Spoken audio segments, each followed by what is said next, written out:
நல்லா கேக்குதா?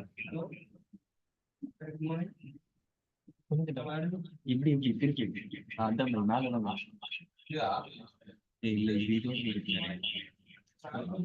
ஆமா இங்க பேச கேள்வி.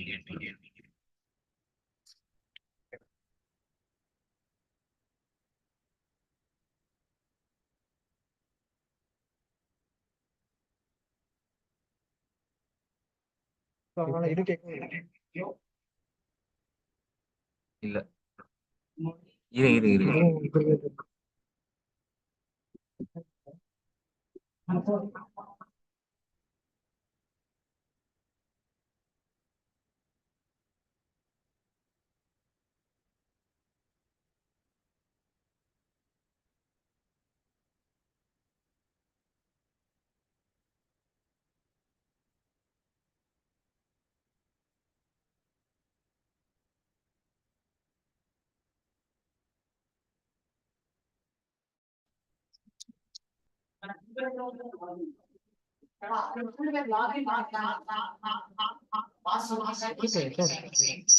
வேற யாரும் அந்த மைக்கா வேணாம் இதுல போய் அன்மியூட் பண்ணி விட்டுறலாம். சரி ஓகே மைக் மட்டும் பண்ணு.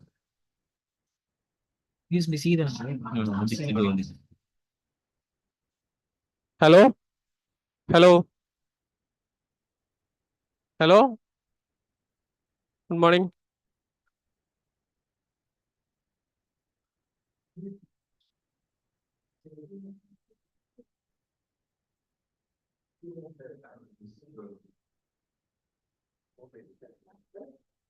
ஹலோ அந்த இதை கொஞ்சம் கம் பண்ணுங்க. அதில் கம் பண்ணு, சவுண்டு கம் பண்ணு. இப்ப குட் மார்னிங் நீ தானே அப்ப சொன்னது இப்பதான் வந்து ரீச். நேற்று அப்படிதான் இருக்கு.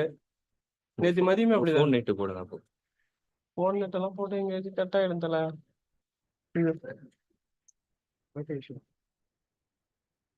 லேன் ஒய்ஃபை நிறைய பேர் யூஸ் பண்ணிட்டாங்கன்னா கொஞ்சம் கொஞ்சம் தான் வரும்.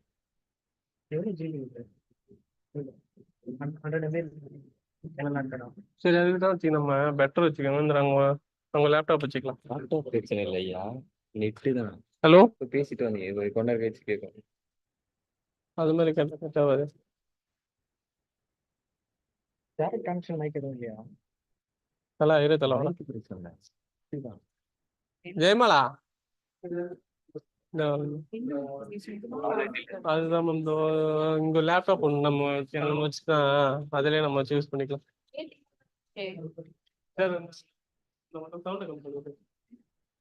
ஜெயமாலா ஜெயமாலா ஜெயமாலா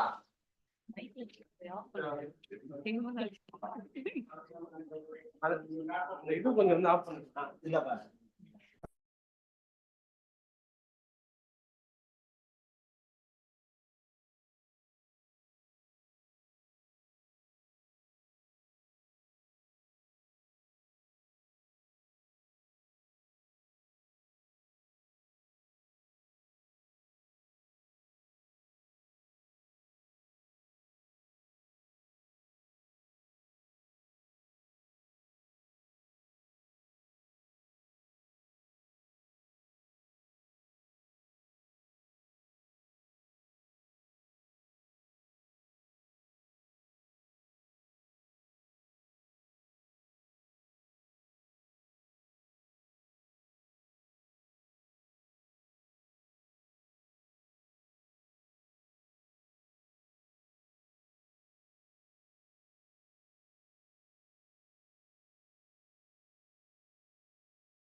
ஹலோ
இல்லைங்க இந்த அசோக்ல ஒர்க் ஆகுது, நம்மளுக்கு அவுட்புட் வர மாட்டேங்குது. இப்போ சொல்லு. கரெக்டாக தான் நடந்தது. யூஎஸ்பி வைக்கிறோம்.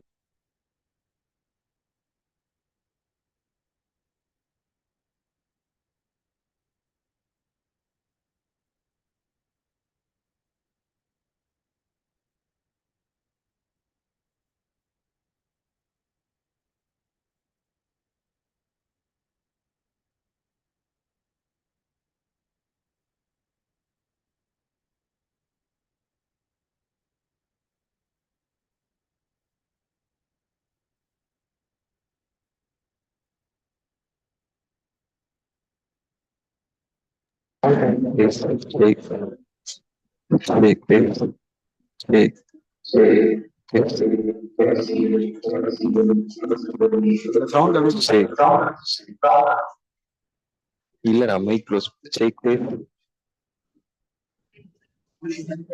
ஷேக் ஷேக் ஷேக்.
ஷேக் இப்ப கேக்குது. ஷேக்.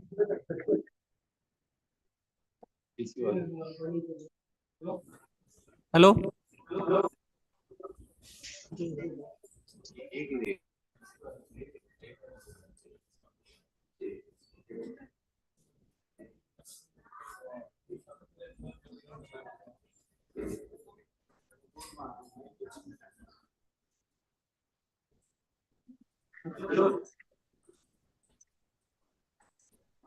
ஷேக் டேஸ். கட்டியால வச்சு அது குளிக்க கட் பண்ணா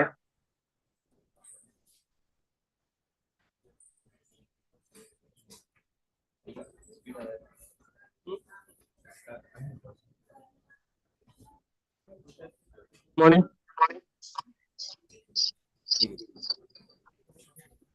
அந்த மைக்ல பேசுங்க. இதுல பேசுங்க. இதுல பேசுங்க. அதுல பேசுங்க.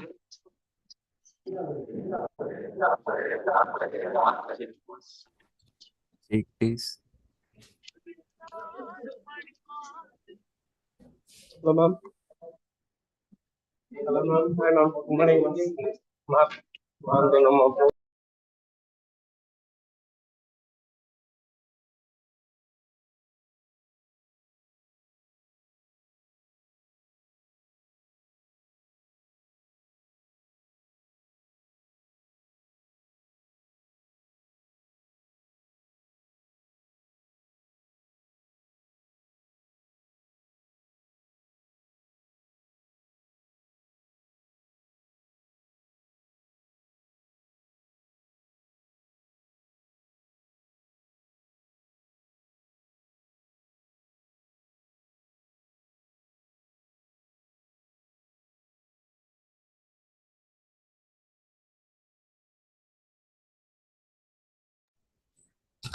Hello, hello, check. Hello, hello.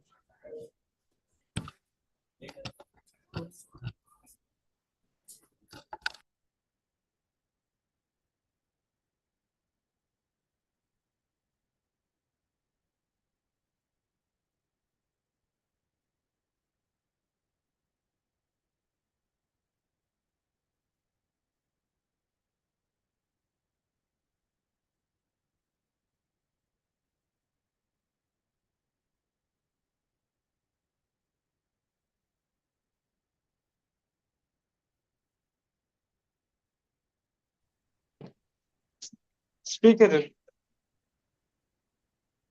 Your mic.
Now we invite the esteemed dignitaries to light the Kuthavilakku, symbolizing the commencement of this auspicious occasion and invoking blessings for the success of today's event.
Thank you to the dignitaries. Kindly take your seats as we proceed to the event. We now invite Dr. Shanti, the head of the Department of Biochemistry and the driving force behind this international conference, to deliver the welcome address. Her vision and dedications have made this event possible, and we are honored to have her set the tone for today's discussion.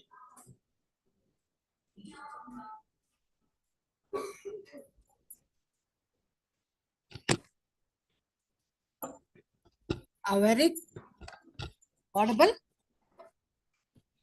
A very good morning to everybody who has been a part of this conference.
and we welcome Vice Principal.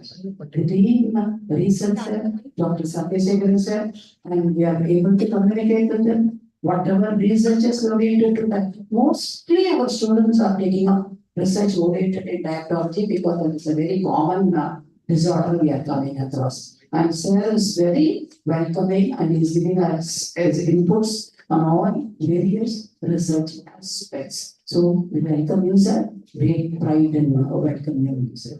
And I take this is a hybrid conference. So I take pride in welcoming all the delegates who are registered for this conference across the region and our students and some faculties who are registered offline for this conference. And I welcome you all to have a great time. And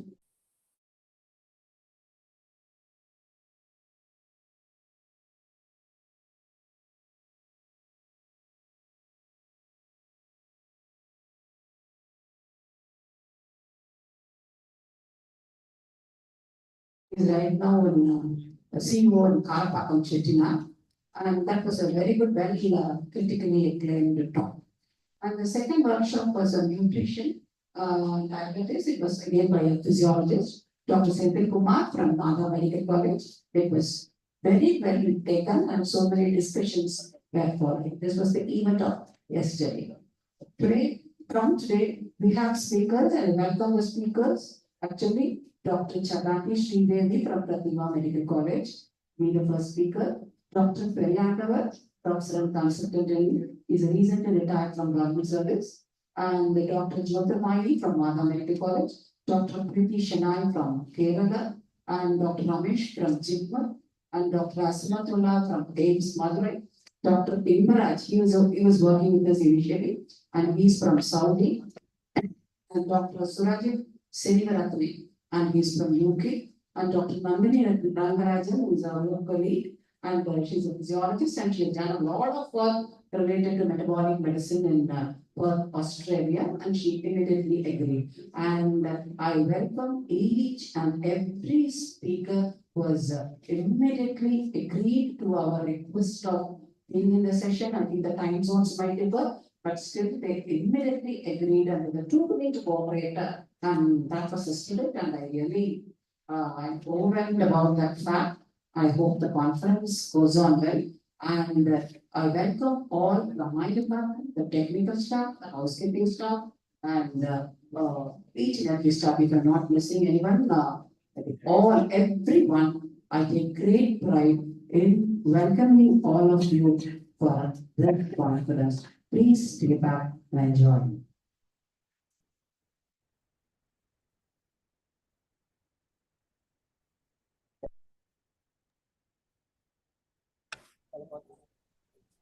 Thank you, ma'am.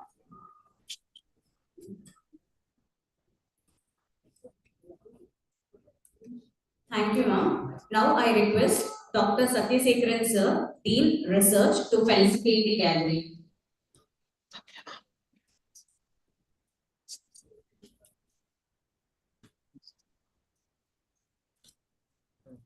Good morning, everyone.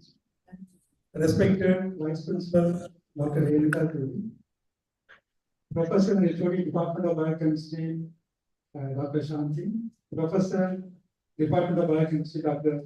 Kalesilpi, Dr. Nidhi, Madam, and all the colleagues and their students. I'm very happy that the Department of Biochemistry, with along with Medical Education Unit, has organized this international conference on called Bidicon.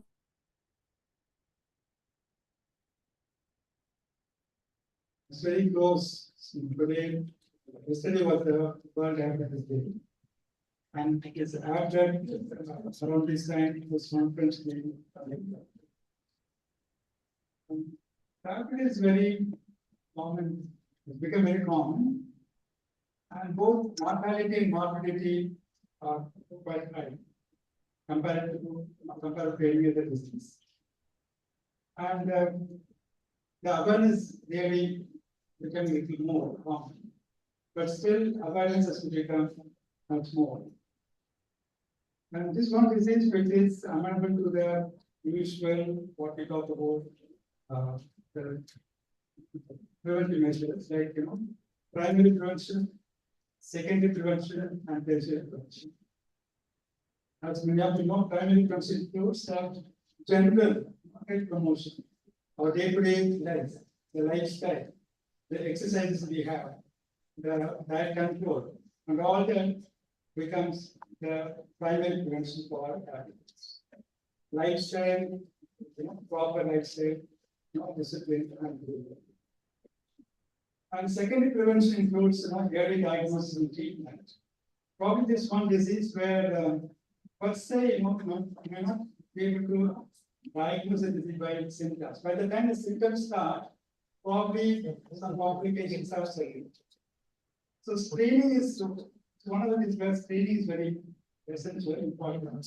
Routine screening for diabetes, urine tests, and also so early diagnosis becomes very important in managing diabetes. And of course, after that, you got treatment, there are many treatment remain available. And then tertiary prevention includes limitation of disability and of course the implication. When once complications happen, now this is some prevention. I find in this conference there are many international speakers and also speakers from our own institutions. And the topics cover the entire all aspects of prevention of disease, early diagnosis and treatment, and also how to take care of once the complications are occurring. So this conference covers all these topics. I'm sure all the participants will get very good benefits from this conference. Thank you. Thank you, sir. Now I request our Vice Principal, Dr. Renuka Devi Ma'am, to felicitate the gathering. Respected Dean Research, Dr. Sandeep sir, respected Head of the Department, Dr. Shanti Ma'am, respected Professor Dr. Kalai Ma'am, and other faculties and delegates, and invited speakers and chairpersons who have gathered online and offline. Very good morning to one and all. It's indeed a great pleasure to be a part of this inaugural function, and I should congratulate the department's organizing team under the headship of Professor Dr. Kalai Shanti Ma'am for having chosen this topic diabetes. And I think every year they conduct many events, but they don't fail to conduct at least one event on diabetes. The biochemistry department at least conducts one event on diabetes. So I should congratulate that. Why it is so important? It's one of the most common non-communicable disease, prevalent throughout the world globally, affecting all the age groups. We may be able to prevent the onset of diabetes by lifestyle modification, or at least prolong the onset of diabetes by lifestyle changes. Or if we get are affected by diabetes, at least we can prevent the organs from being affected. Even when we are not able to cure the disease, we can at least do remission if an organ is affected. So awareness among the doctors, any minds, awareness amongst the students is very important. Why it is important? Because they should be able to educate those being affected. What is that education that they are going to give? How to take care of themselves once they are affected with diabetes? How frequent they have to visit a doctor? Just by taking an anti-diabetes medicine or just by taking an insulin is not going to help them. They have to continuously monitor their organs, prevent from diabetic nephropathy, prevent from renal failure, because we see many dialysis, landing up in dialysis or most commonly because of diabetes. Taking of the skin care, how to take care of their food, even trimming of their nails, they have to be very careful. Just a careless trimming of the nails, they remove the nails, it gets infected and it leads in food ulcer. So how well they have to take care of their themselves is so important. So awareness amongst us is important to educate the patients whom they see and the relatives. They may be children once they enter the MBBS on the first year, second year itself, they will get a lot of patients from the relatives first. The relatives will be the first person. They think they are completed and they start coming and asking a lot of questions. So we must be able to educate basic questions at least to the relatives and friends and then to the society. So I congratulate once again and my best wishes for the conference. Thank you. Thank you, ma'am. Now I request Senior Professor, Department of Biochemistry, Dr. Kaliselvi ma'am to give the vote of thanks.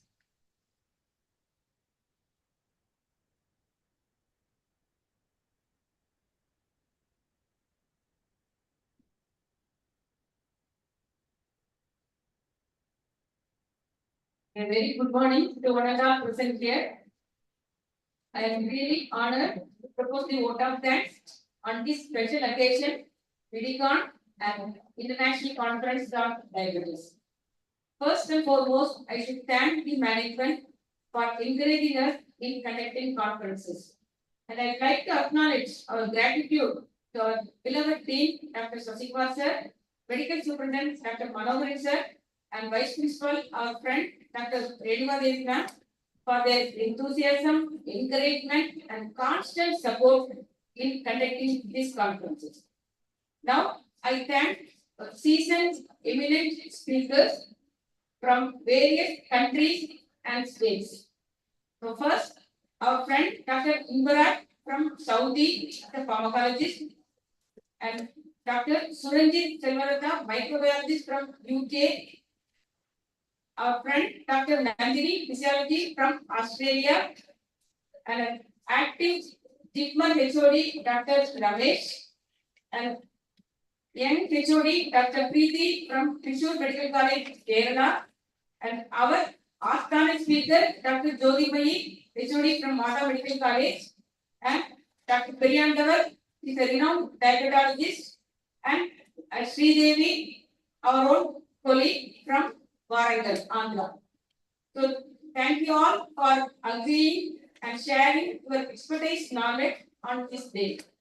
Now I thank the chairpersons from our institutions like Professor and HOD Physiology Dr. Devaki and Professor Dr. Parijatam Physiology, Professor and HOD Microbiology Dr. Chittalega and Professor Dr. Pravina and Dr. Billy Jacob, Director Research, Dr. Farana, Professor of Pharmacology, and Dr. Kavimani, Professor of Anatomy.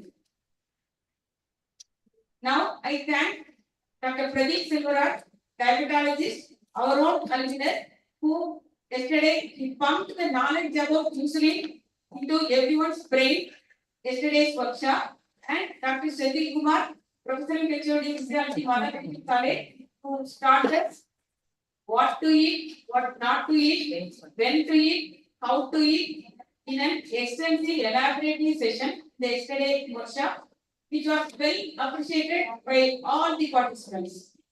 My sincere thanks to the delegates visited because of their thirst towards the core concept about diabetes from various places. And many thanks from the bottom of my heart to the overwhelming responses for e-posters and oral presentation from UG, PG, and faculty category. I extend my thanks to the judges, Dr. Vinod Kumar, Professor Forensic Medicine, Dr. Krishna Prasad, Associate Professor Community Medicine, Dr. Lakshmi, Professor Microbiology, Dr. Anandishwar, Associate Professor Community Medicine, for judging the oral presentations. And event like this cannot happen overnight. So we started rolling months ago, now taking a shape, Bidicon.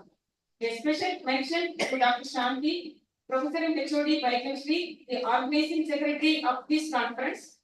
Under her guidance, the team effort by the whole faculty of department really rocks. So sweet on this day of celebration of World Diabetes Day. I extend my thanks to the supporting team for stage decoration and audiovisual aids, etc. Once again, a very big thanks to one and all. Restrictions for diabetes is only diet, not through knowledge. So get ready for the academic quiz. Thank you all. Thank you so much.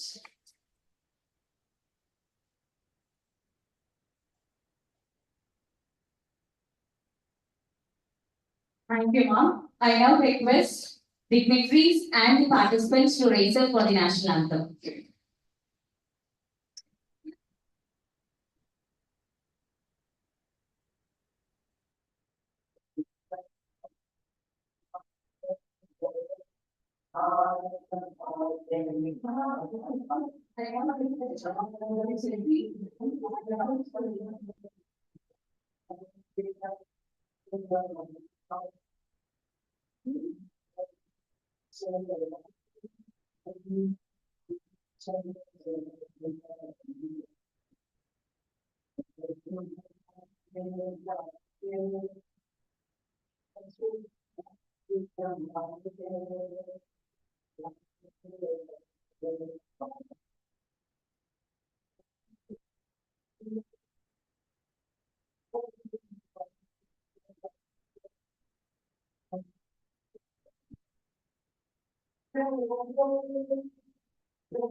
Without any further ado, let's start the session, first session of the day, HPOMC and Factory Supply. I would like to introduce the chairperson of the session, Senior Professor Dr. S. Panichandam, MD, Department of Physiology, Sri Balaji Medical College and Hospital. Ma'am, we welcome you, ma'am.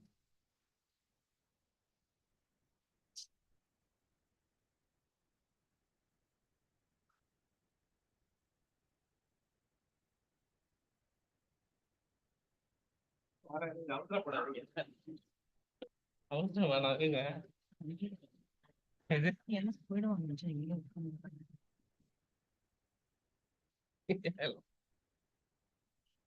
ம்.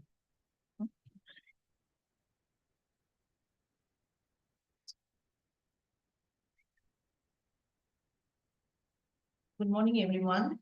I have the pleasure of inviting Dr. Sridevi, Associate Professor of Pratima Relief Institute of Medical Science for this Bidicon 2024. She is currently pursuing her PhD on the topic gene polymorphism and hypertension kidney disease. She has numerous national and international publications to her credit. She is an authorized NABL signatory for biochemistry and very well aware of NABL regulations. Her research interests are in the chronic kidney disease, diabetic mellitus, lifestyle disorders, and genetics. She is practicing family medicine now.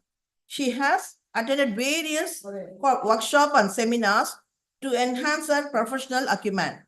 Once again, a warm welcome to Dr. Sridevi and requesting you to deliver your lecture on HbA1c and fructosamine. Thank you.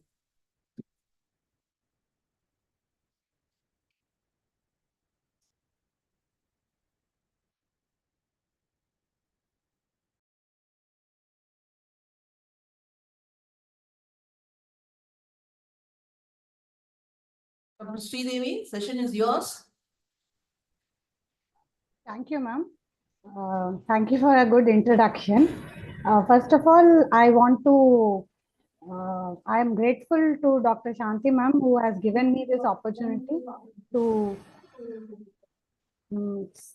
talk about my topic. Yes, can everyone see my screen? First of all, I want to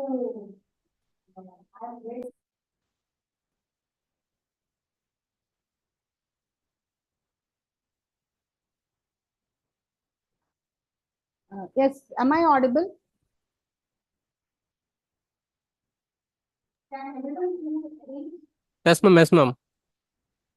You are audible, ma'am. Yeah, thank you. Today's topic is a very simple one, which is the HbA1c and fructosamine. Well, according to the participants, everyone knows the uses and the applications of HbA1c and how is it being useful in a daily life in diagnosis and prognosis of diabetes. Diabetes is a global pandemic at this moment and increasing at an alarming rate. Globally, the prevalence was at 425 million people and expected to rise to approximately 627 million by 2045. Currently, at this moment, there is only plasma glucose and glycated hemoglobin, that is popularly known as HbA1c, are universally accepted as reliable measures of diabetic control. So, partly I would talk about HbA1c, and then there is another parameter, which is fructosamine, which is also being measured in some as a part of diagnosis, but no, it has to be evolved to be a reasonable alternative to HbA1c measurement in few situations where HbA1c is not reliable. And furthermore, down the slides, we'll see what is fructosamine, what is HbA1c, and what are the other ones which, other than glycated hemoglobin and fructosamine, which can be used up as a part of diagnosis prognosis in various conditions. Coming to HbA1c, I don't think the audience require a lot of elaboration, but it's a product of non-enzymatic glycation of hemoglobin, where glycated hemoglobin was initially identified as an unusual hemoglobin in patients with diabetes over 40 years ago. And the only advantage at that moment and even today is it can be performed at any time of the day, does not require any special preparation such as fasting.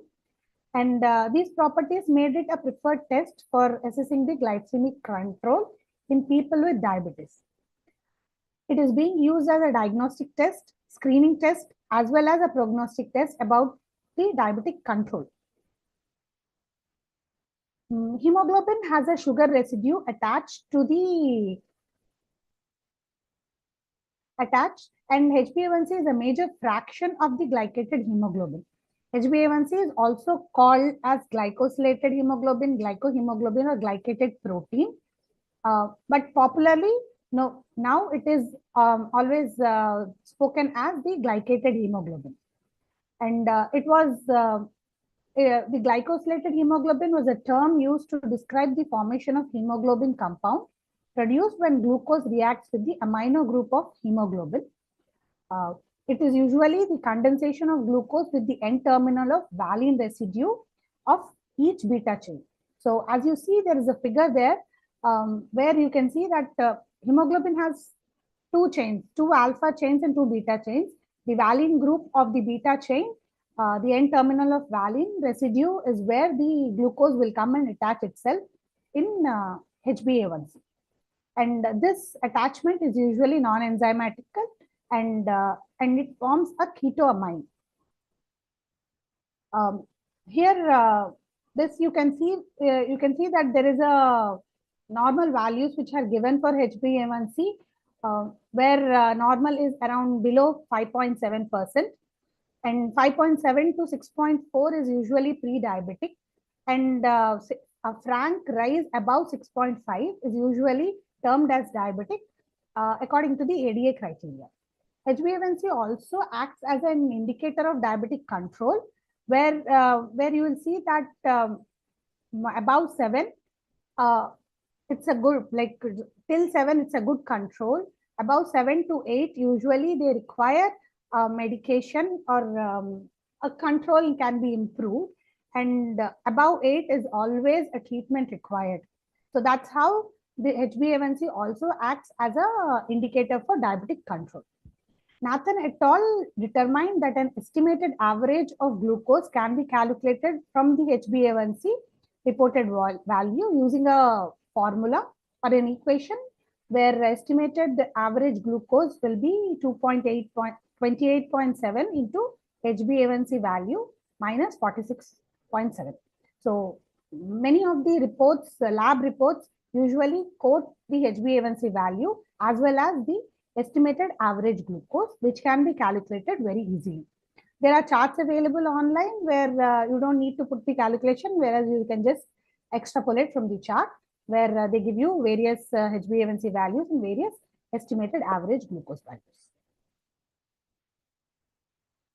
Glycated hemoglobin is irreversibly bound, and the concentration usually depends upon the lifespan of RBC, which is an average of 120 days, and the blood glucose concentration.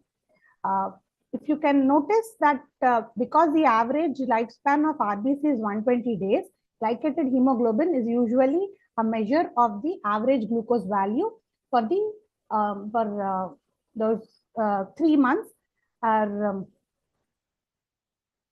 And then that gives you that's why every 3 months you can get yourself measured for the glycated hemoglobin. The rate of formation of glycated hemoglobin is directly proportional to the concentration of blood glucose value level. And day-to-day changes don't influence glycated hemoglobin in the blood glucose. And this process of glycosylation occurs when RBC are exposed to the blood glucose. Initially, there is a bond between RBCs and glucose, which is labile, and later on it becomes stable. So as you see in the picture, initially it is a pre-hemoglobin A, which is a reversible reaction and it is rapid in formation. Whereas glycosylation becomes slow and it becomes permanent. Then, so that's how glycosylation happens. But can HbA1c go wrong in any situations? Yes. There are conditions like hemoglobinopathies where the red blood cell lifespan is decreased. In such situations, HbA1c no more predicts a value of 6 to 8 weeks, whereas it is it's more unreliable at that point because the hemoglobin will have less time to become glycosylated and the glycosylated hemoglobin levels will be lower. So conditions like sickle cell anemia or thalassemia or any condition where the RBC lifespan is reduced, HbA1c measurement is not so reliable. Then there is a very physiological condition which is pregnancy, where there is an increased red cell turnover especially during second and third trimesters, where HbA1c measurement cannot predict the glycemic control. And any recent blood transfusions or blood loss, erythropoietin therapy, especially in renal failures or any hemolysis, these all causes can give a lower HbA1c values. Coming to the methods of HbA1c measurement, well, what most of the labs and most of the clinicians prefer would be a HPLC, but what usually is, there are methods which are grouped into two major categories. Usually the blood is an EDTA whole blood sample, and before the analysis, a hemolysate must be prepared. And based on the charge differences between glycosylated and non-glycosylated hemoglobin, there is a cation exchange chromatography, electrophoresis, and isoelectric focusing. And the second one is structural characteristics of glycol groups on hemoglobin, where affinity chromatography and immunoassays are the part of the test protocols. In clinical laboratories, usually affinity chromatography is a preferred method of measurement. In this, the glycosylated hemoglobin attaches to a boronate group of the resin and is selectively eluted from the resin bed using a buffer.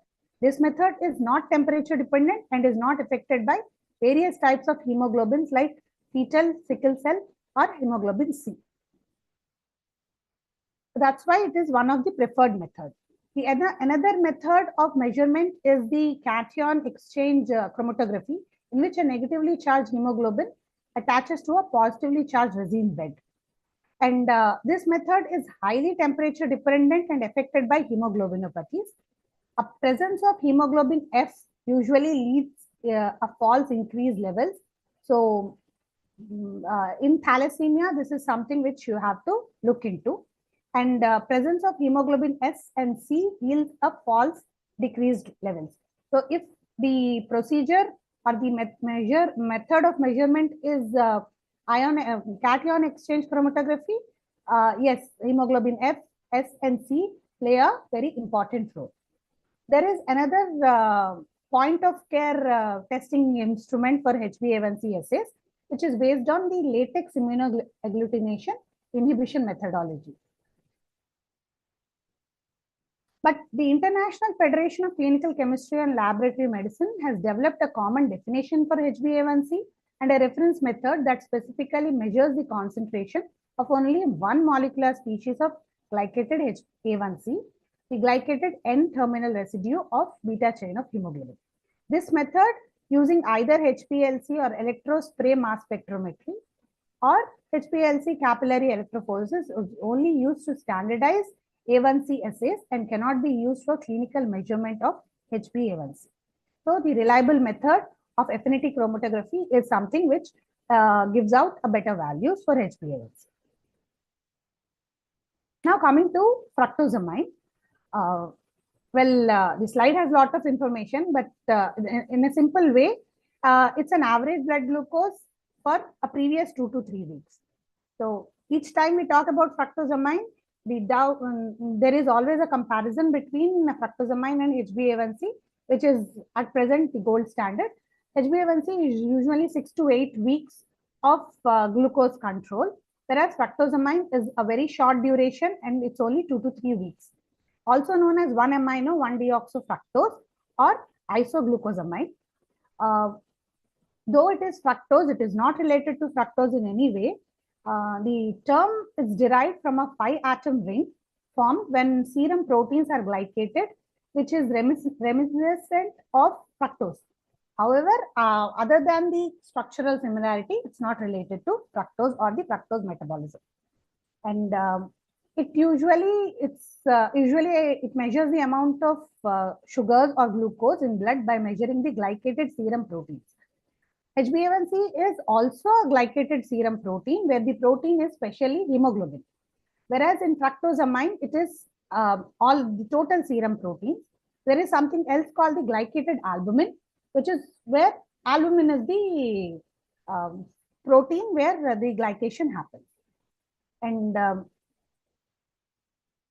fructosamine is more accurate in certain situations where HbA1c cannot be reliable. And when we were talking about the hemoglobin variants or where the red cell lifespan is low, fructosamine comes into play there and it can be used to measure the glycemic control in such situations.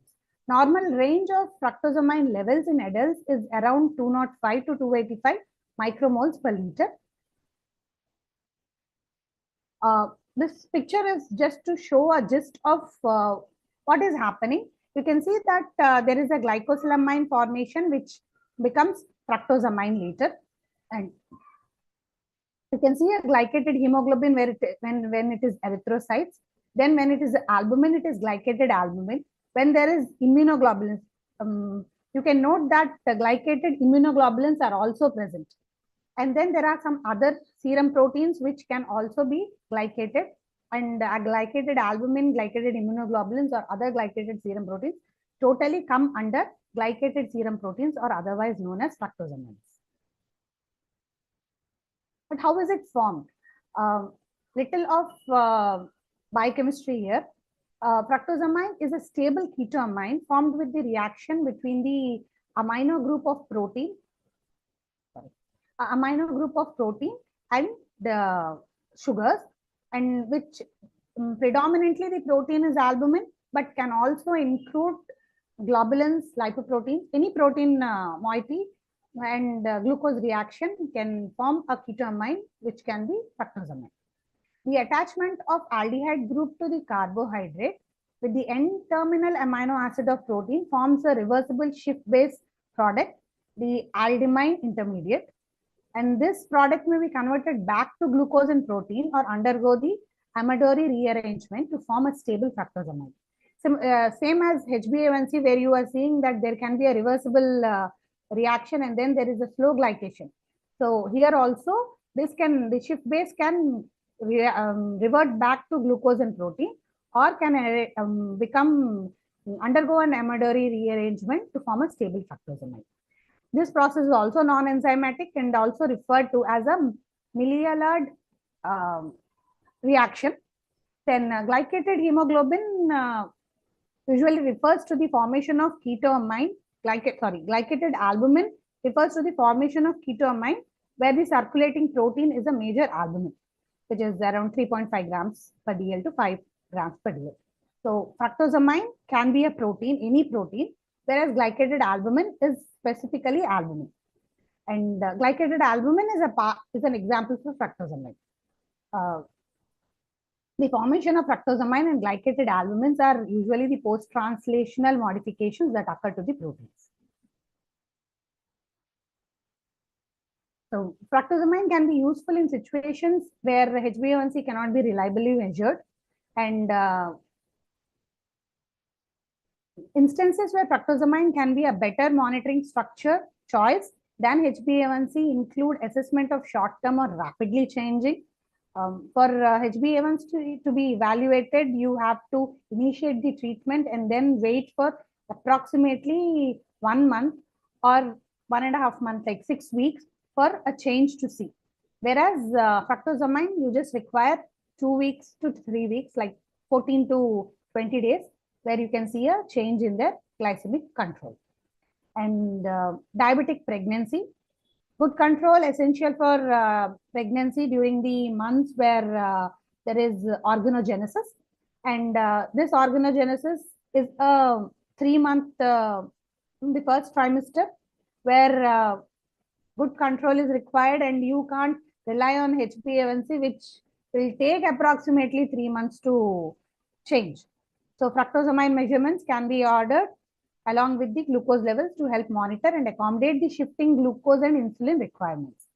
Then, as we have spoken, shortened RBC lifespan, where HbA1c cannot be accurate, like hemolytic anemias, certain hemoglobinopathies like sickle cell anemia and thalassemias, where hemolysis is well aware.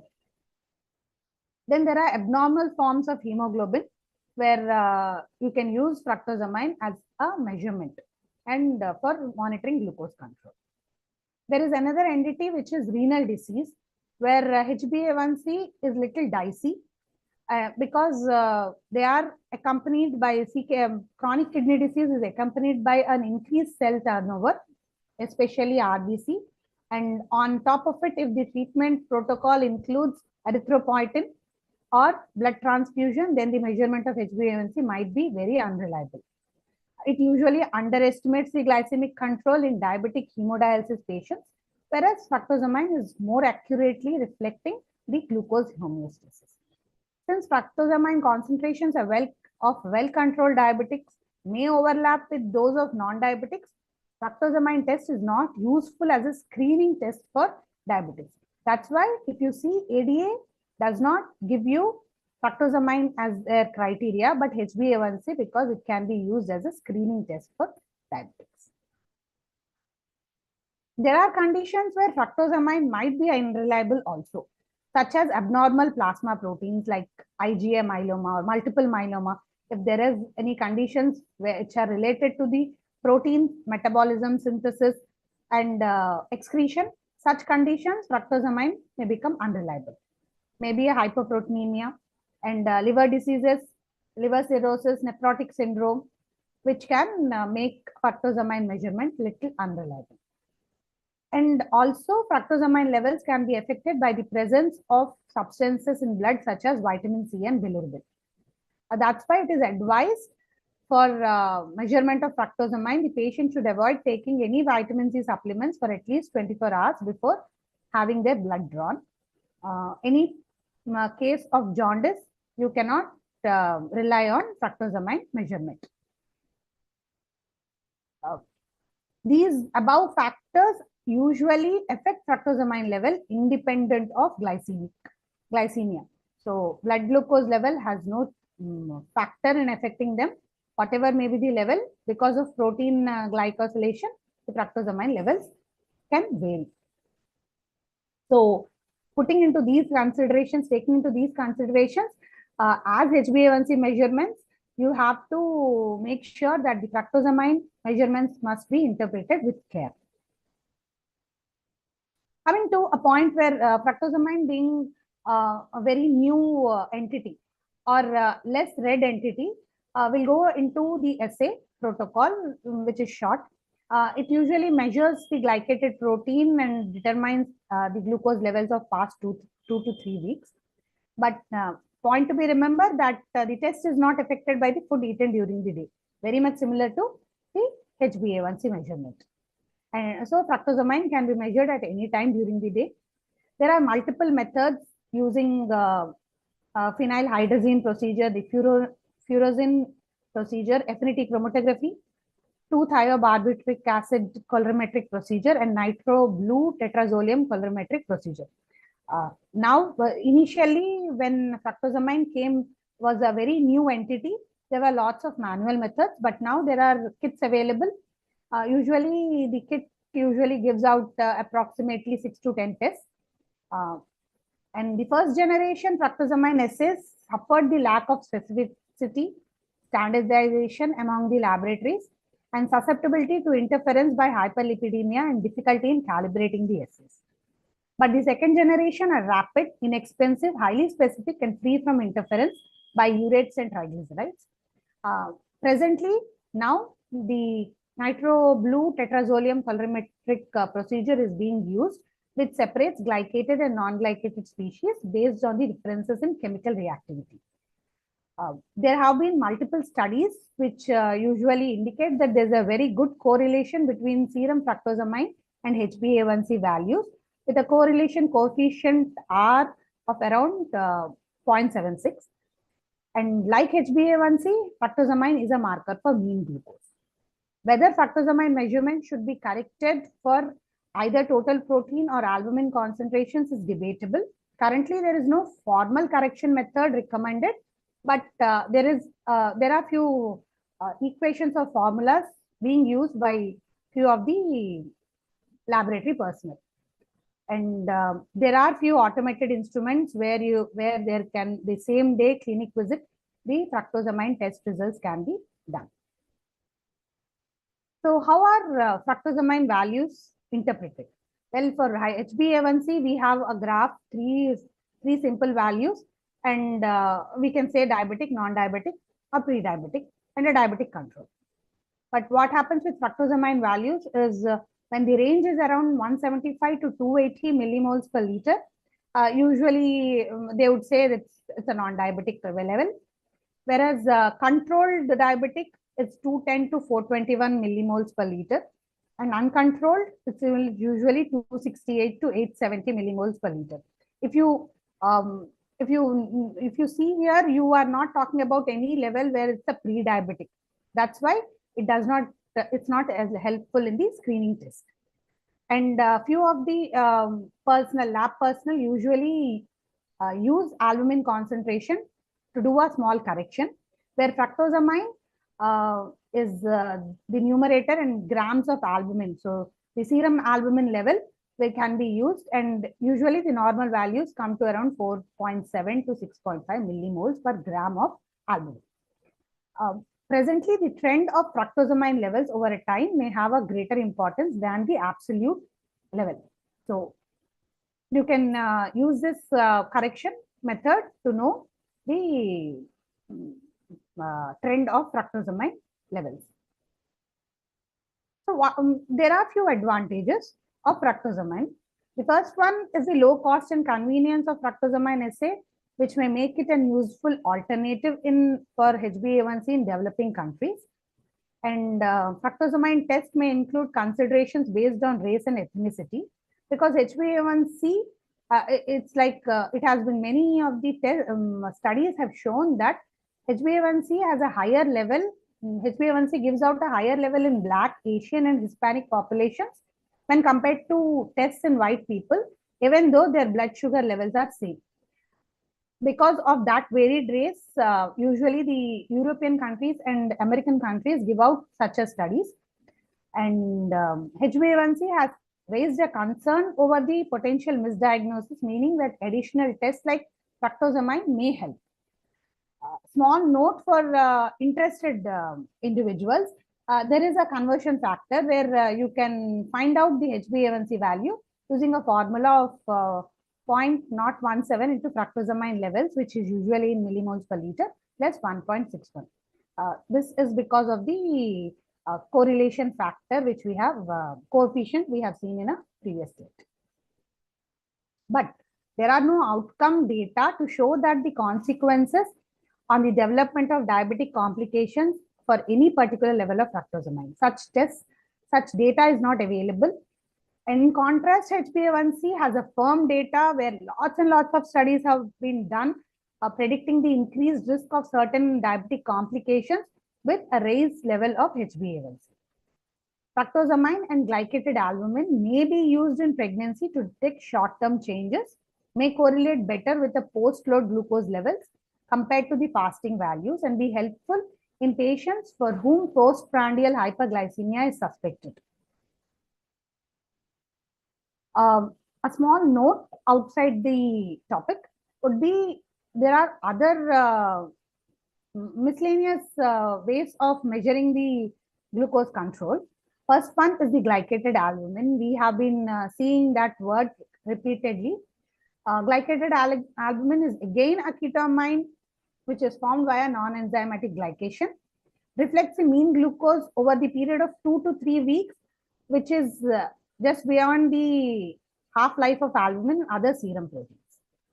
There is one more entity which is well talked about, and it was talked about during the COVID time, which was 1,5-anhydroglucotol, which is also known as, in short, 1,5-AG. It's a metabolically inert polyol, and it competes with glucose for reabsorption into the kidneys. And it is being measured and used clinically in Japan over a period of over a decade, and it monitors a very short-term glycemic control. And it's more tightly associated with rapid glucose fluctuations and response within 24 hours. So we have seen that HbA1c is for 6 to 8 weeks, whereas fructosamine is 2 to 3 weeks, whereas 1,5-AG is response within 24 hours. And most useful when day-to-day glucose changes are being monitored.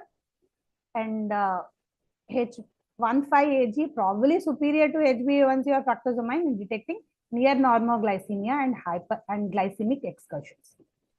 And usually predicts an hyperglycemia within the preceding 24 hours.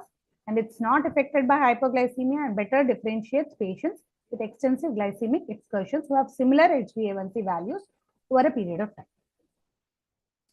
Finally, there have been several studies recommend cautious interpretation of serum fructosamine and glycated albumin values where they are performed frequently.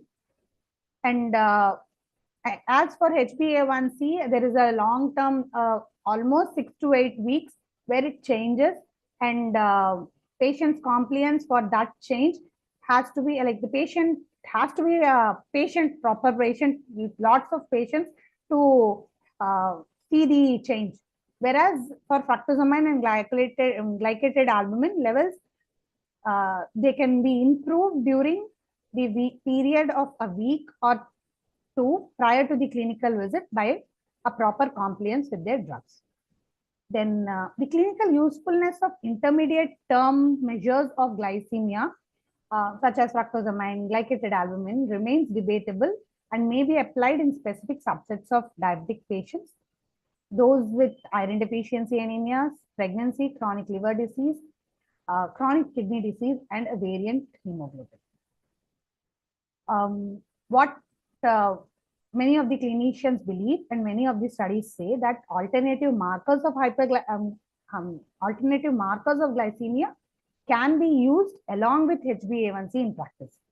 So HbA1c still remains the gold standard, and then you can all use these subsets to know the glycemic control over 24 hours or 48 hours, or required 2 to 3 weeks.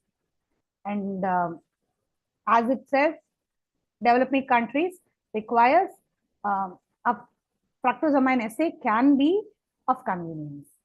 1,5 Ag may be useful as an adjunct for self-monitoring of blood glucose and reflects day-to-day changes in glucose values. And alternate methods can have been described in relationship with long-term microvascular complication, but more studies are required. Thank you. And if anyone has any questions, I can take them.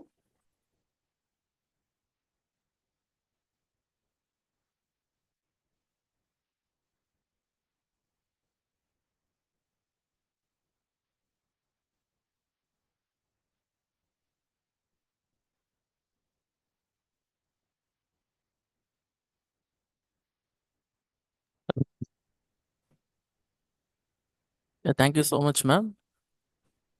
It was a broad and elaborately explained about the fructosamine by yourself. Thank you so much.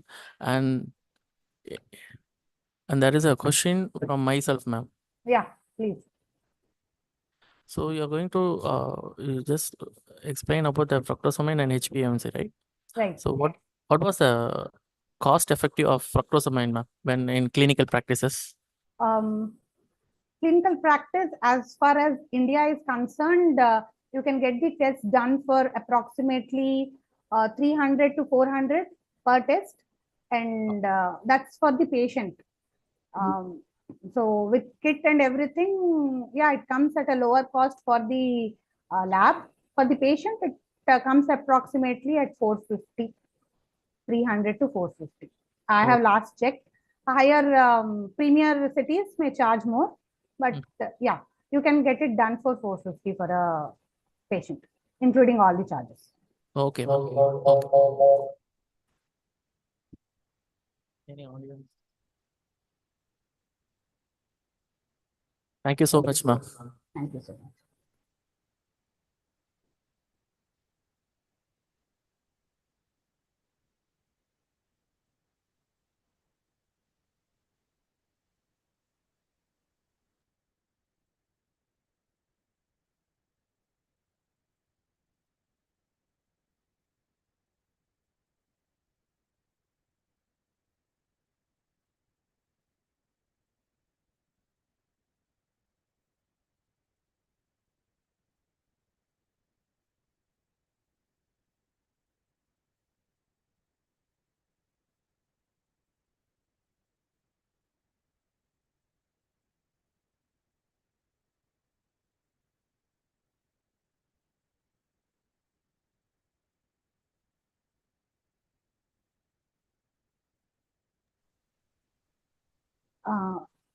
Yes, Thank I you, can. Sridevi.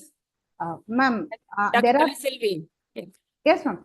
So, ma'am, there are few questions in the chat box. can you want to answer? Yes, ma'am. Okay. Yes. So one of them has asked about HbA1c and fructosamine conversion formula. This formula which I have put has been picked up from a proper journal where during the I had a short time, so I could not put that reference there, but it has been taken from a proper published journal, index publication, so you can find out it anywhere. And then the next question is about HbA1c measures for 4 to 8 weeks. So is the half-life of RBC considered? Yes, it usually considers the lifespan of the average lifespan of RBC, which is 120 days. So 4 to 8 weeks is something where, yeah, you can say that the half-life of RBC is considered when talking about HbA1c. Yes, ma'am. That's all. Any other question?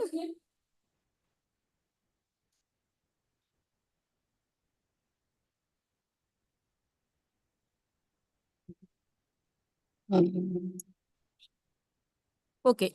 If no other question, I thank you, Sri, for entire preparation. So instant preparation. Okay. So it's a very nice. Okay. So you handled very nicely. So thank you. Thank you so much, Sri. Thank you.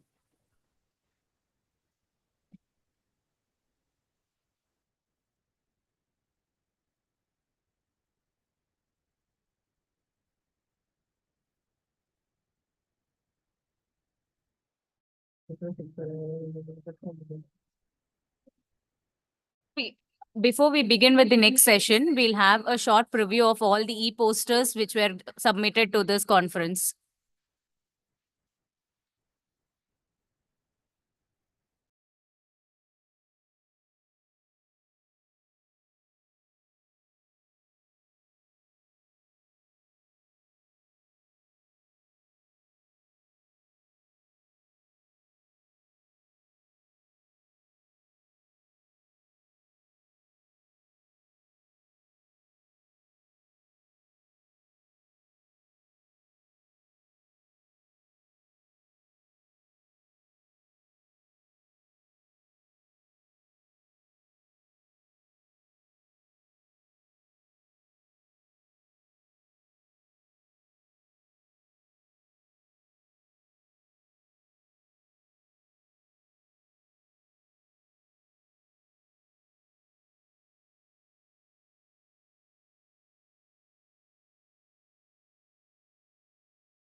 Hello, am I audible?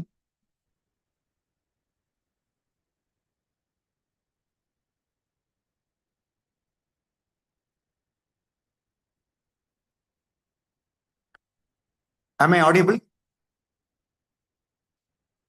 Good morning, Yes, sir. madam. Yes, sir, you're audible, sir. We are just preparing your PPT. A few minutes, sir. Yeah. Thank you. Can I start talking? Yes, sir. Sir, just a minute, sir. We'll have an introduction. Oh, okay. Yes. Okay. Moments.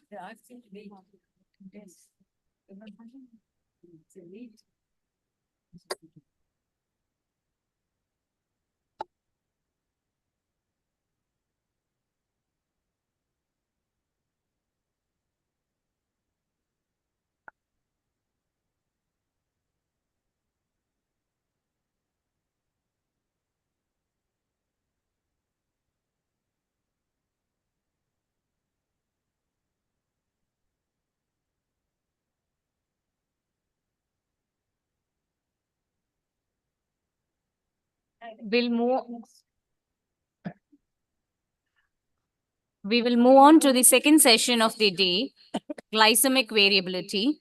I'll introduce our chairperson for the session, Senior Professor Dr. V.S. Kalaiselvi ma'am, to introduce our speaker.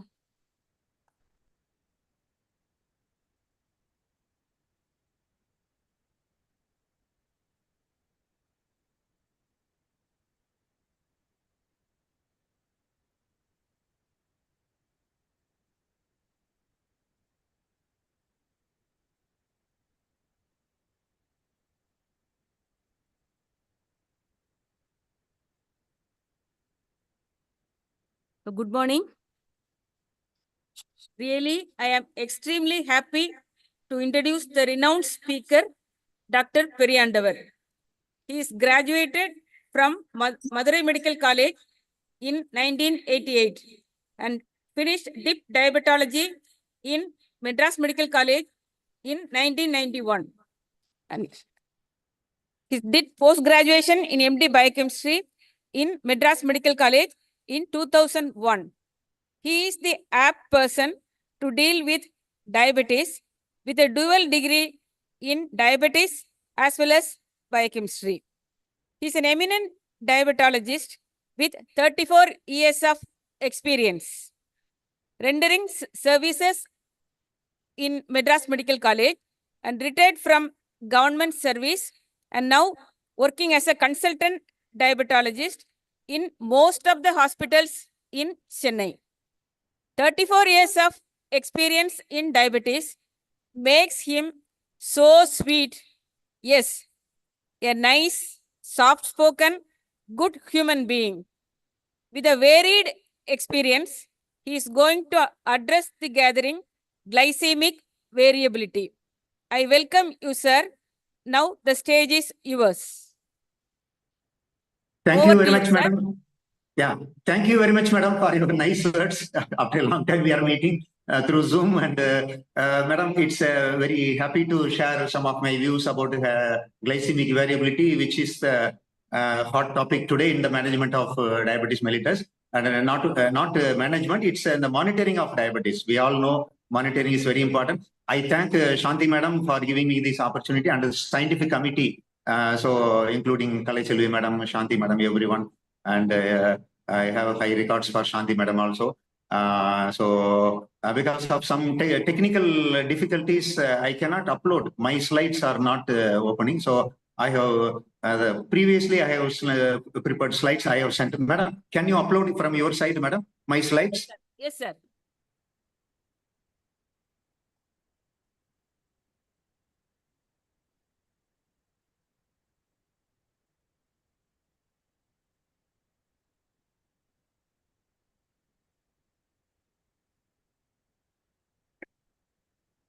Yeah, thank you, madam.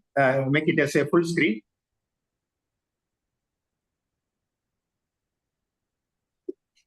Yeah, next slide, madam.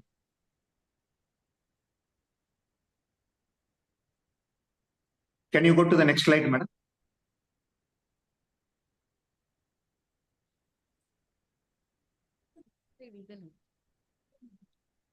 Yeah, until then. Okay.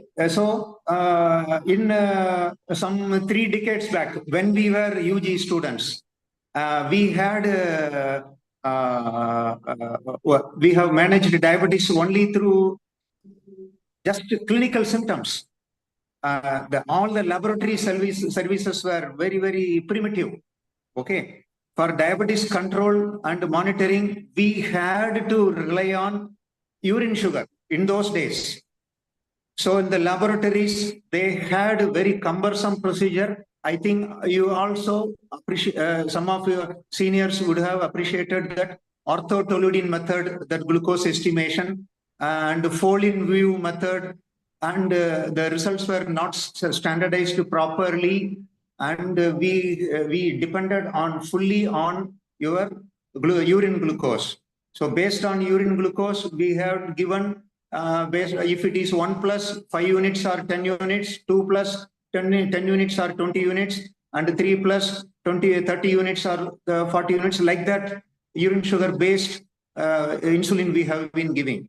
And there is no proper monitoring advocated. Okay. So whenever there is patient comes with complaints of some balanitis, balanoposthitis or vulvovaginitis, and we will have we will give treatment based some insulin or some oral tablets.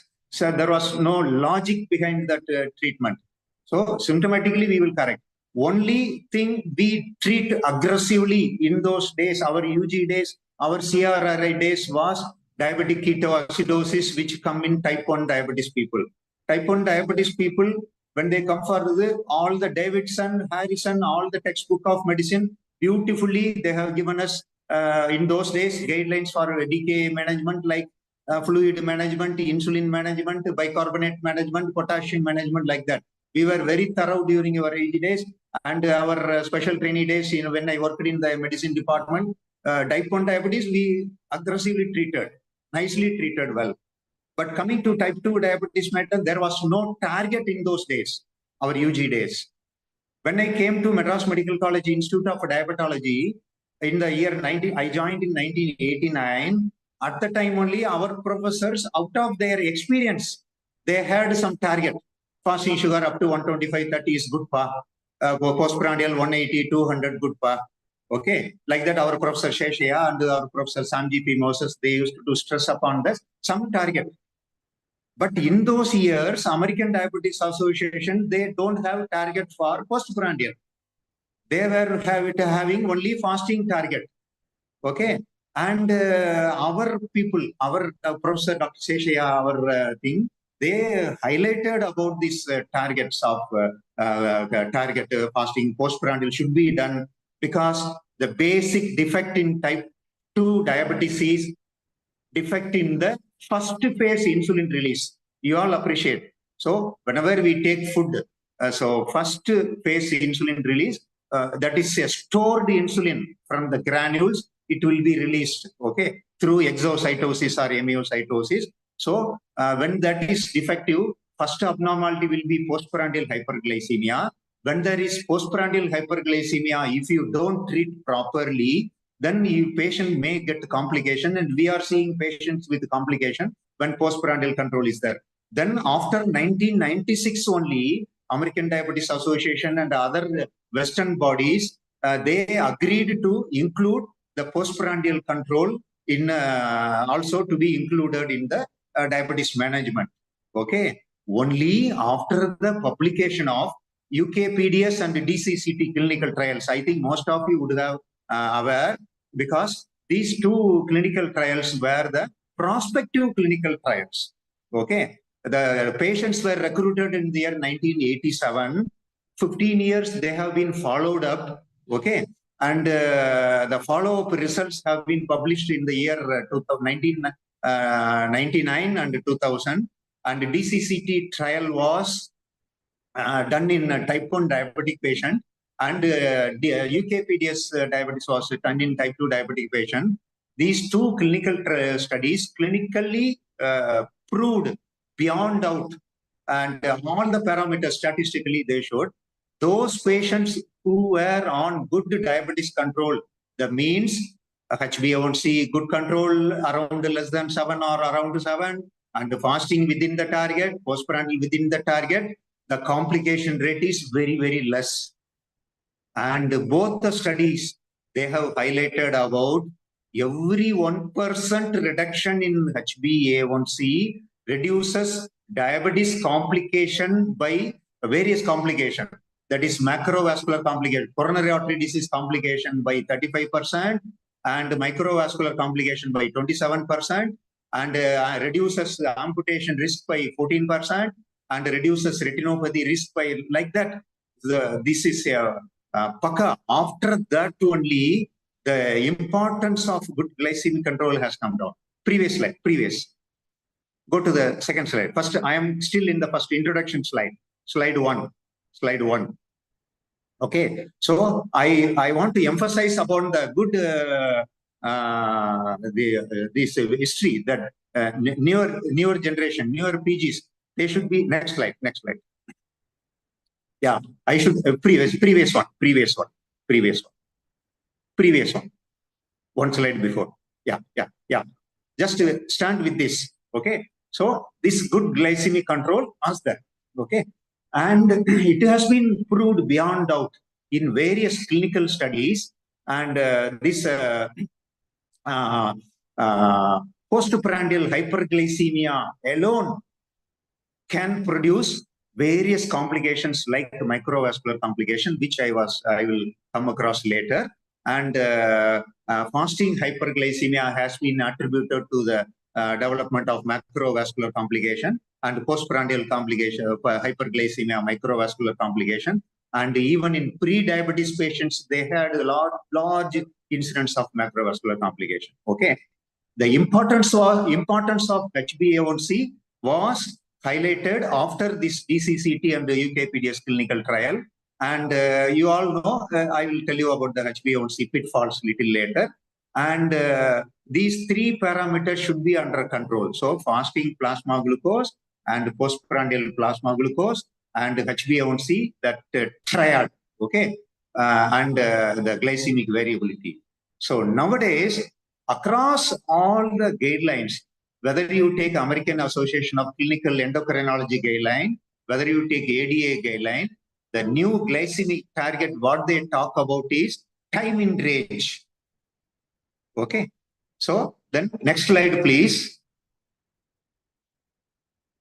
Why for 2 decades, 2 to 3 decades, HbA1c ruled the world in the management of HbA1c monitoring. Now HbA1c has its own limitation in our management because it is a biomarker providing an average picture of glucose control. Okay, so this HbA1c is not always reliable because of various false positive, false negative thing. And some patients may have hemoglobinopathy, and anemia is very common in our country. And anemic people, there will be false high HbA1c value, and uremia also false low value, and ethnicity. Our Indians have different HbA1c value when you do it in it, and Caucasians, they have different values for the same analyzer, our HbA1c, and fails to provide data on day-to-day variability. Okay, so and it cannot predict or it cannot diagnose hypoglycemia. So it's a 3 months average sugar only HbA1c. In the 3 months period, patient may have experienced 10 times or 20 times hypoglycemia. Okay, so hypoglycemia, if it is very severe, it's very dangerous. But repeated recurrent hypoglycemia can lead on to your microvascular and macrovascular complication. So only this glycemic variability concept was given and it was maintained. Okay, so for this HbA1c, the mean glucose range, this is given in millimole. If it is 5.4 millimole. If it is 8%, 10.2. This was the given in the this HbA1c. Okay. Coming to our main agenda, glycemic variability, it is the term used to describe fluctuation in blood glucose level over the time. It can be measured over a short term, such as within a day or previous slide. Previous. Yeah. Yes. Next. Yeah, you are correct. Yeah.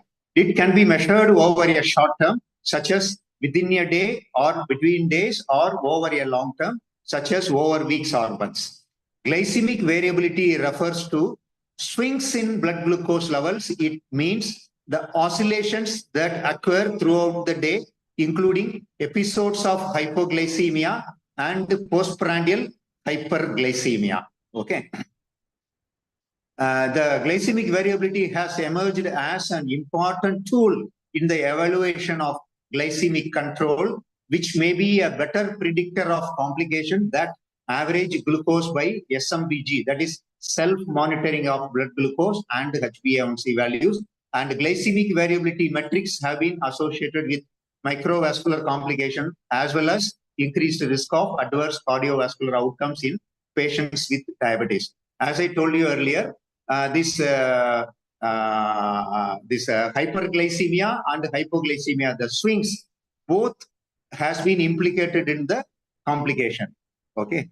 And the glycated hemoglobin is currently the gold standard. I think we have discussed.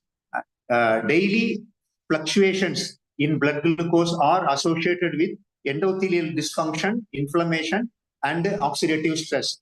So previously we thought only hyperglycemia is a risk factor for coronary artery disease and macrovascular complications. Okay, through various things. So what are the things? Basic thing is the inflammatory marker, elevated inflammatory markers like interleukins and vascular epidermal growth factors and other this increased CRP and changes in the complement cascade and changes in the nitric acid pathway. There are so many things has been attributed to the development of macrovascular disease, that is coronary artery disease, in pertaining to hyperglycemia. Recent studies, they are highlighting about this hypoglycemia. Recurrent hypoglycemia also can be associated. Previous slide, just I am in the previous slide. Yes. Hypoglycemia also can be attributed to the development of complications like microvascular and macrovascular complication through the same mediators. In the recurrent hypoglycemia, it has been documented that the increased level of CRP, increased level of interleukin 6 and interleukin 2, and the vascular epidermal growth factors, and tumor necrosis factor, TNF alpha, okay, and the other parameters like diminished nitric acid levels and increased complement pathway. So everything contributed to the development of microvascular complications. So fluctuation in sugar level, like increase and decrease in sugar level, should be avoided at any cost. Next slide, please.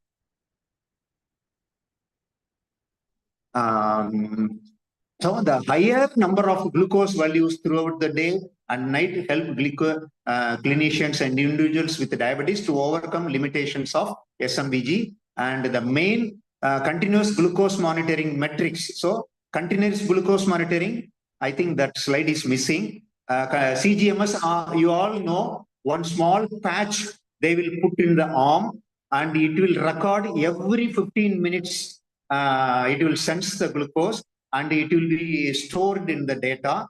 And upon retrieval, every day, 90 test CBG monitoring. And over the period of 14 days, some 1,335 values will be recorded in that patch.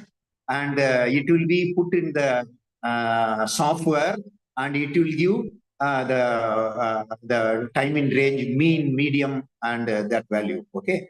The main CGM metrics reported with the CGM use are time spent in glycemic target range of time in range 70 to 180, time above range, that is more than 180 milligram, time spent below range, that is hypoglycemia.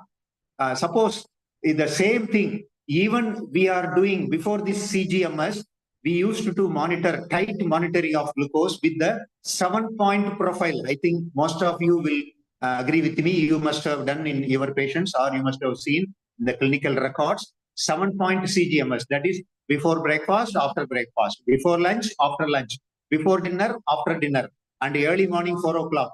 The 7 times we used to check the sugar level, and all the 7 to be we will see based on that values. Suppose for some patients, if post lunch values are very high, we will increase the insulin dosage in the lunch time. Suppose early morning hypoglycemia, that is 4 o'clock, anything happens, that is if it is going down, and early morning 7 o'clock, if it is going up, what is the condition called? That is called Somayagi phenomena. Okay, that Somayagi phenomena is post hypoglycemic hyperglycemia. We will clinch the diagnosis with the 7-point profile. Okay, only 7 times we can do. Beyond that, if you tell our patient 10 times, 20 times, we cannot stress the patient. But the CGMS, the continuous glucose monitoring system, that does the glucose monitoring, sugar monitoring 95 times a day. Okay, minimum 95 times. And nowadays, every second minute it sends us the reading. Okay, the recent model of this AGPM by Abbott. Okay, the freestyle, Libre freestyle. Okay, you must be heard of. Okay, that is the advantage. So with this, we get the classical pattern. All the values, if they are put together in a mean, median, average value, and the 90th percentile, 75th percentile, I think that slide is missing, and we will get the mean value, and we get the coefficient variation. Previous one. Yeah. I think next slide. Yeah. Keep this as it. So with that, we get the time in range value. Okay, the coefficient variation and the standard deviation are the most frequently used intraday glycemic variability measure. Okay, the standard deviation is the rate of dispersion from this. All we are all well aware.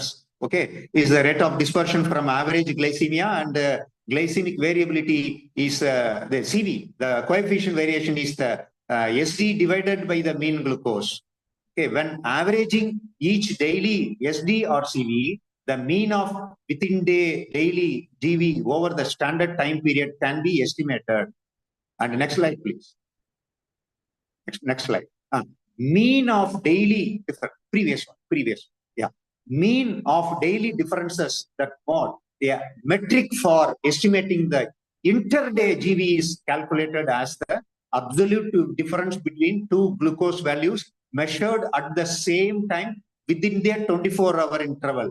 The higher the mode score, larger the inter-day GV, the glycemic variability. Okay, so intra-day variability, inter-day variability, everything we look into. Then it's very useful to in the modern times. And we have wonderful insulin, short-acting insulin analog, long-acting insulin analog.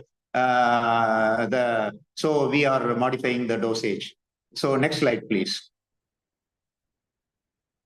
The international consensus on use of CGM recommended the coefficient variation as the preferred measure and considered standard deviation as a secondary one, but clinicians should become familiar with both the methods. The CV is calculated by dividing the SD by the mean glucose and multiplying by 100 to get a percentage. The SD represents the spread in glucose readings around the average and variation. The goal is the lowest SD possible, which would reflect a steady glucose level with minimal swings. The preference of using CV over SD is because SD is highly influenced by the mean glucose, and someone with a higher mean glucose will have a higher SD, and the CV corrects and normalizes the GV. So this is the thing, snapshot of the next slide. Yeah, this is the snapshot of this standardized CGMS metric for our glycemic control. You see the mean, the dark blue curve. Okay, so that is 14 days average. Okay, So in the 14 days, it would have done minimum 1,335 sugar levels, and put it all the mean value. The top one you see, the estimated, the average HbA1c it will give. That's projected, we can say, okay, based on these 1,300 values, okay. That is R53 millimoles per liter. And it gives a mean average glucose of 154 millimeters in this particular patient. So in this patient, you look at this to your left-hand side, that is mean value 154, lower that, percentage above target, it is 28%. And if you come to the next one, percentage in target, it is only very low, that is only 65%.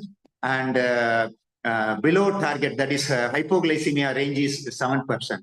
Actually, in fact, that hypoglycemia should not be allowed.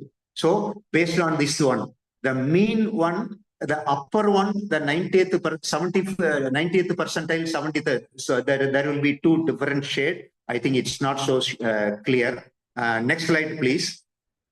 So here you can see one dark blue line in the middle, median line, and one more thing, 90th percentile and 750th percentile. Okay, these are the all the 1,350 values put in that, compressed into this the single graph. Okay, so this is the advantage. Based on this, you look at this morning 6 a.m. to 8 a.m. always it is normal. In the lunchtime, post-lunch, most of the values are going up. So like this, we will look in the graph, catch in the 14 days reading. Suppose for some patients, post-dinner, I think some of the slides, I think I have prepared in some other slide set, it's missing. So I cannot upload it. So the previous version of my preparation, I have put it. So I'm very sorry. And the upper limit. So some people will have post-dinner this hyperglycemia, and early morning 4 o'clock recurrent hypoglycemia. So that we will modify that insulin dosage. We will prefer long-acting analogs. Like that, it is a useful tool. Next slide, please. So this will give weekly summary every day. So 25th Sunday, these are the values. Monday, these are the values. Tuesday, these are the values. So on Wednesday, only one time the post-dinner goes up. All the other values are normal. Thursday, these are the thing. Friday, this is the curve. Next slide, please. Next slide, please. Yeah, next. So in addition, this coefficient variation has the advantage of BC being the metric relative to the mean, which makes it more descriptive of hypoglycemic excursions than SD alone. Current recommendations target coefficient variation of 36% or lower, which is considered as a marker for stable blood glucose concentration. Coming to the tissue damage data, next slide. Next slide. Next slide. Data from the diabetes. This I have also already mentioned about this diabetes complication and the control trial. And next slide, please. Yeah. I think this we have discussed. Next slide, please. Yeah. So these are our classical teaching to our PGs, our biochemistry PGs as well as diabetology PGs. This pathophysiology of our various complications. Whenever there is hyperglycemia through this glycerol 3 pathway and this pathway and increased PARP. So there is 4 pathways: polyol pathway, hexosamine pathway, protein kinase C pathway, and advanced glycation end product pathway. So all these pathway, our diabetic patients develop complications, and it has been proved in the same pathway, the hypoglycemia also increases these inflammatory markers and reduces this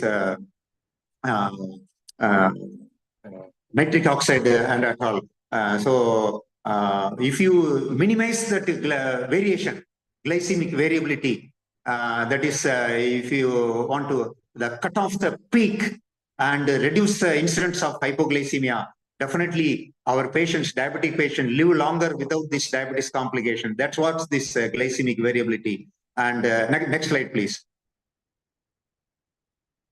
This is the latest recommendation from the American Diabetes Association. Type 1 diabetes, it should be more than 70% target range. That is, time in range should be the normal values. So we set the values for individual patients. For elderly people, we relax. 100 to 200 is for elderly, 110 to 200 is for elderly people. For middle-aged youngsters, we have little stringent thing, and this time in range of 50%, 70% for type 1 diabetes, and 90%, 50% for elderly people, those who have high risk people. So if you target very high stringent values in elderly people, what will happen?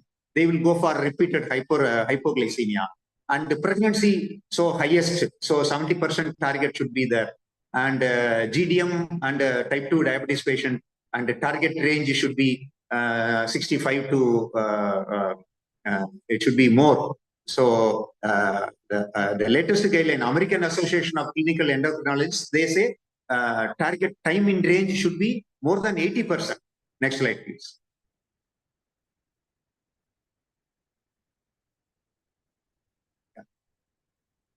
Next slide. Yeah, that's all.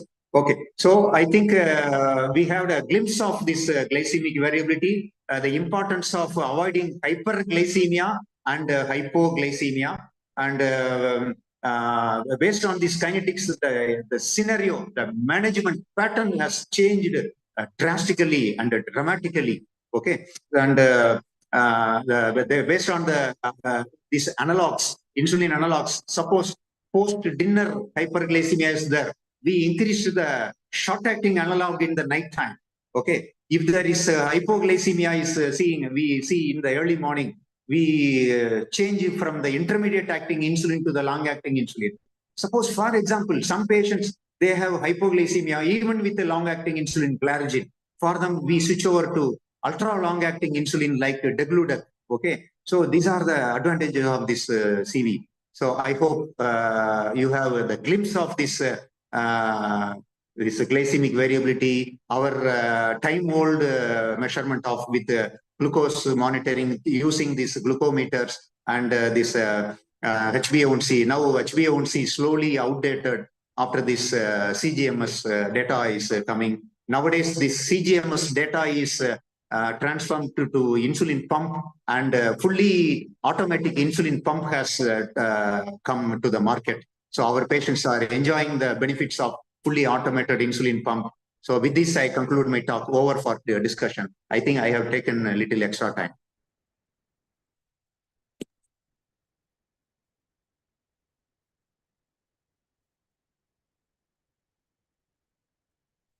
It's open for discussion. You can unmute and ask a question.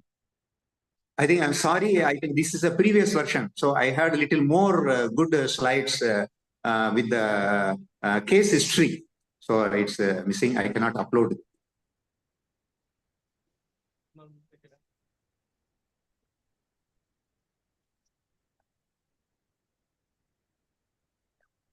Thank you, sir. Now the session is open for the audience. Any questions? You can write in the chat box.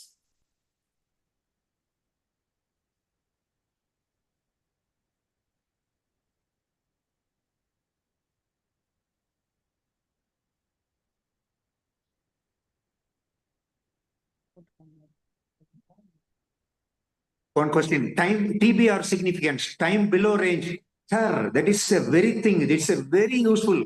Some people, we can't understand. The early morning, they will have some headache and the thing. So for some people, that slide I told you, I missed it. So for some patients, there will be persistent fasting hyperglycemia. So for imagine our target is 120, 130. If patient is always having fasting sugar 180 or 200, what we'll do? We will increase the night dose. For example, if patient is on oral tablet, we will increase the night dose of glimepiride. Okay. If next week patient comes with fasting again 200, what we will do? We will increase night to 2 mg glimepiride. Okay. For example, if one patient is having hypoglycemia, this again thing, then patient will be telling, sir, early morning 4 o'clock, I am hungry, sir. I am hungry, sir. Then if we ask the patient to check on CBG in the early morning, then only we alarmingly patient says this fasting sugar is only 70s or 40s or 50s or like that.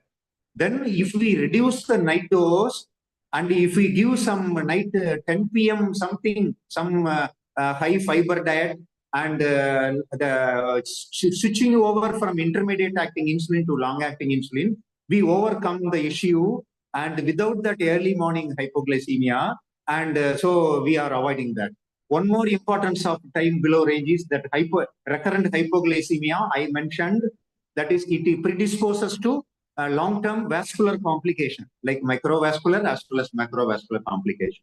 Okay, so time below range, if it is high, definitely it should be addressed. And we look into that individual day-to-day variation, intraday variation. Okay, so interday variation, intraday variation, we will look into that. Thereby, we modify that. It's a very useful clinical tool for our diabetologists to make changes in the diabetes management. Any other question? Sir, is AID still considered for type 1 diabetes patients alone? Any updates? Which one, madam? A? AID. Yeah. No, not in, it's for all, not only the type 1 diabetic patient. Across all, even elderly people are benefited, the middle age, all thing. Okay, it's for across all diabetic patient, it's a benefit.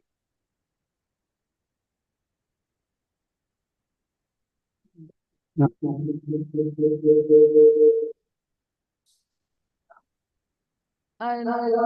other questions. No other questions, sir. Sir, Okay. thank you so much, sir, for the Madam, anybody can ask, they can have any unmute and ask. Otherwise, we can close the session, madam. Madam, thanks for opportunity, madam. Sorry, I cannot display all my views in my thing. My slide was not some technical problem. Okay, sir. So thank you so much, sir. When we Okay, considered about speakers, the initial moment, the thought about you only came. Madam, one chat box, one thing is, I think Dr. Balaji is asking for something. I cannot open the chat box. Can you open the chat box? Dr. Balaji, one question. Yes, sir. Yes, mentioned excellent presentation. Significance or effectiveness of HbA1c in 80 plus old individuals. Yeah. Elderly plus HbA1c, it's very, very relaxed, madam. Actually, nowadays we don't bother about HbA1c 8 or 9, madam, because above 80 years we cannot achieve that. We should not aim at the HbA1c of 6.5 or 7 like youngsters. Okay, because complication is more in the. Upon looking into the CGMS, we come to know that elderly people, they have more number of time below range, TBR. So we don't give, and most of them, they have high comorbidities like CKD and other complications. So we don't give importance for HbA1c. This glycemic variability is a very good thing. Yes, sir. Okay, so thank you so much, sir, for the excellent presentation. So you highlighted the importance of continuous glucose monitoring to avoid the hypoglycemia as well as hyperglycemia, and with the emerging advances of insulin pumps, it helps for the right management. Yes, ma'am. Thank you so much, sir, for the nice presentation. Thank you, madam. Thanks for the opportunity. Okay, thank you, sir.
Okay, good morning to one and all.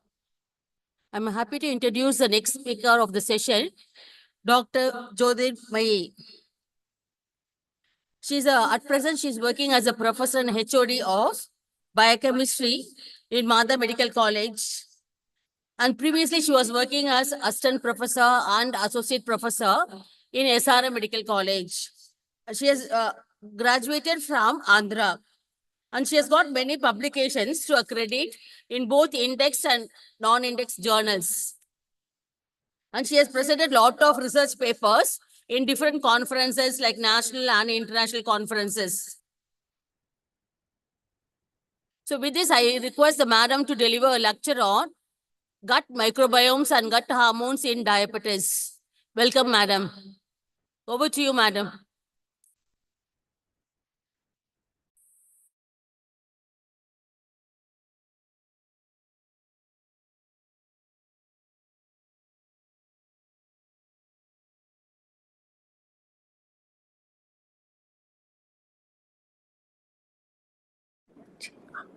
Good morning. Madam, am I audible? Yes, ma'am, you're audible, ma'am. Thank you, ma'am. Thank you, ma'am, for your kind introduction. Good morning, all. I am Dr. Jyoti, Professor and HOD of Department of Biochemistry at present from Mada Medical College. I would like to thank Dr. Santhi, madam, for giving me this opportunity as a participant in this Bidicon. So my topic is about gut bacteria or gut microbiota and gut hormones in type 2 diabetes mellitus. Without much delay, I would like to start. Yes.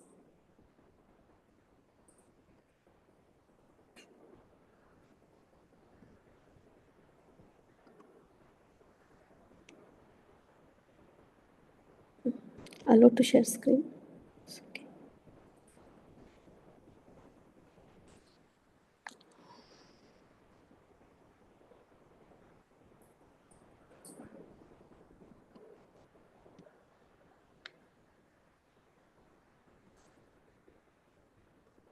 Madam, is my presentation is visible?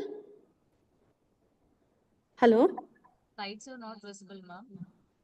Okay.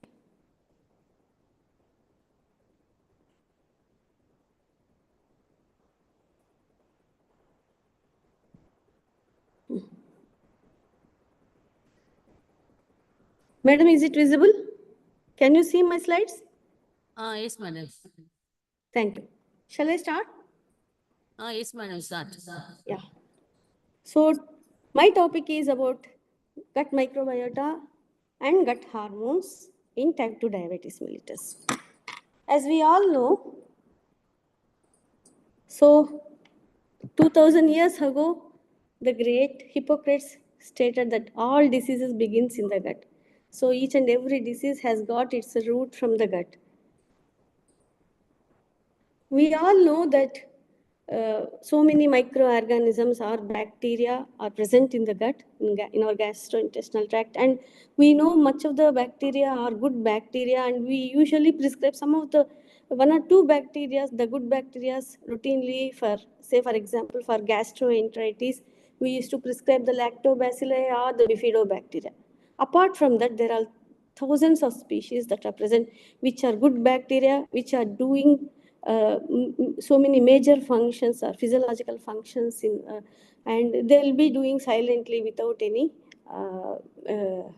I can say, we don't know that in a silent pattern, these bacteria will be working behind and they'll be doing the most of the physiological functions. So the human gut hosts 100 trillion of microorganisms, thousands of species weighing around 1.5 kgs of our total body weight. And these microbiota, they changes from infancy to adulthood. So if we take these microorganisms, during the infant period, the commensal bacteria are usually there'll be more commensal bacteria compared to the pathogenic organisms. As age advances, the pathogenic bacteria also tries to occupy the gut. So whenever the pathogenic bacteria tries to increase their number. Whenever the number of pathogenic bacteria is increased rather than the normal commensal bacteria, it causes so many diseases.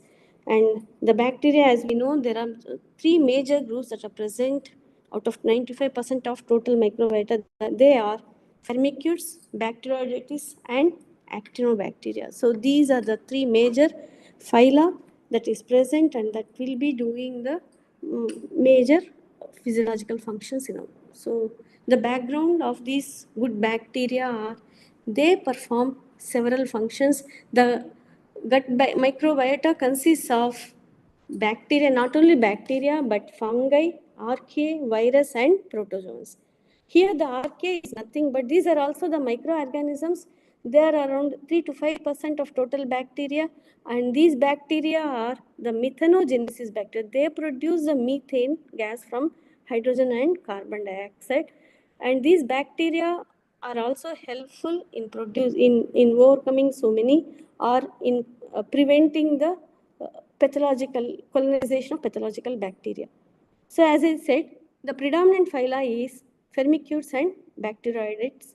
And now we see the benefits of microbiota. The benefits are the significance of this good bacteria. These bacteria, they help in maintaining the mucosal barrier. They provide nutrients to the host. They protect against the pathogens invading the gut.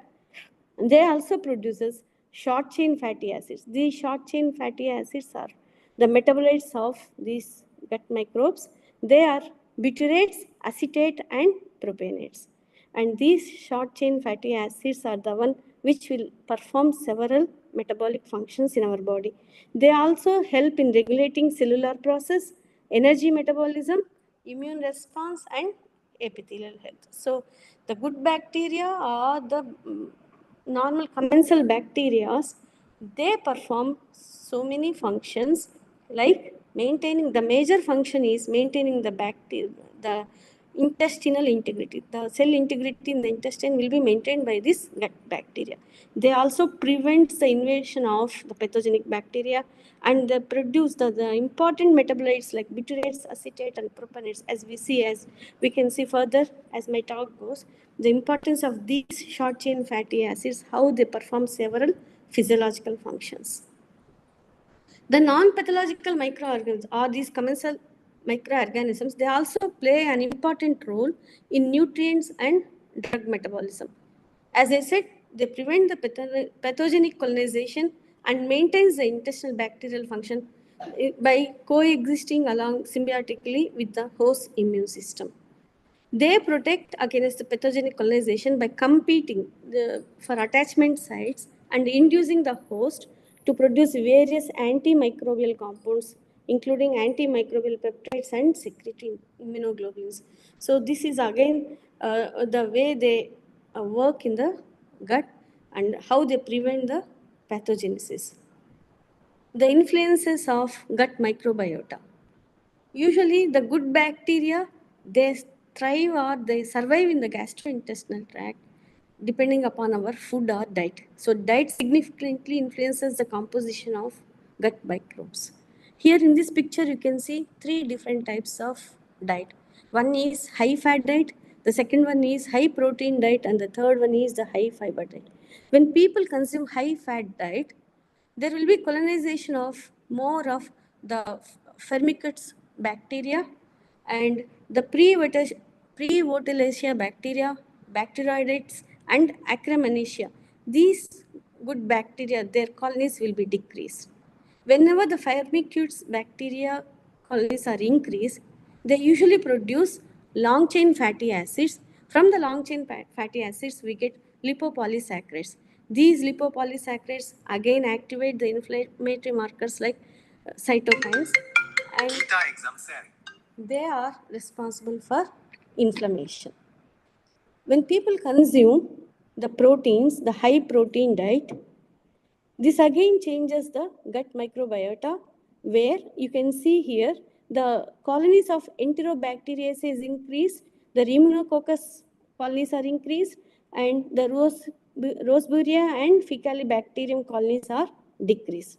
Again, whenever the colonies of these Enterobacteriaceae is increased, They produce some of the metabolites like phosphatidylcholine derivatives like TMAO, that is trimethylamine oxygen, L-carnitine, and choline. These are again responsible indirectly for thrombosis and atherosclerosis. Whenever we consume high fiber diet, people who take much of high fiber in their diet, it can improve the colonies of Prevotella, the Bifidobacterium colonies, Eubacterium, Rosoburia, and Faecalibacterium. So these are all the gut microbiota that synthesizes the short chain fatty acids. So the metabolites like acetate, propionate, and bitrates are synthesized from these bacteria, and they are indirectly helpful in preventing the inflammation. So they are the anti-inflammatory markers, and they are also helpful in decreasing the several neuropsychiatric disorders like anxiety. So they utilize how these microbiota survive. They utilize the dietary nutrients from the host for their energy and nutritional needs. Usually their food or their bacterial diet is the complex carbohydrates, which are essential for their thriving or survival in our gut. So as we know, the complex carbohydrates are the polysaccharides like inulin, glucagon, and several other the routine foods which we consume like starchy vegetables, sweet potatoes, peas, corn, legumes, beans, lentils. Apart from that, we also know the fruits, which are the most of the fruits like bananas, apple. These are all the complex carbohydrates, and the routine cereals like the brown rice, barley. All these are rich in complex carbohydrates because the complex carbohydrates are the one which is from which these bacteria survive, they ferment, and from their fermentation we get the metabolites.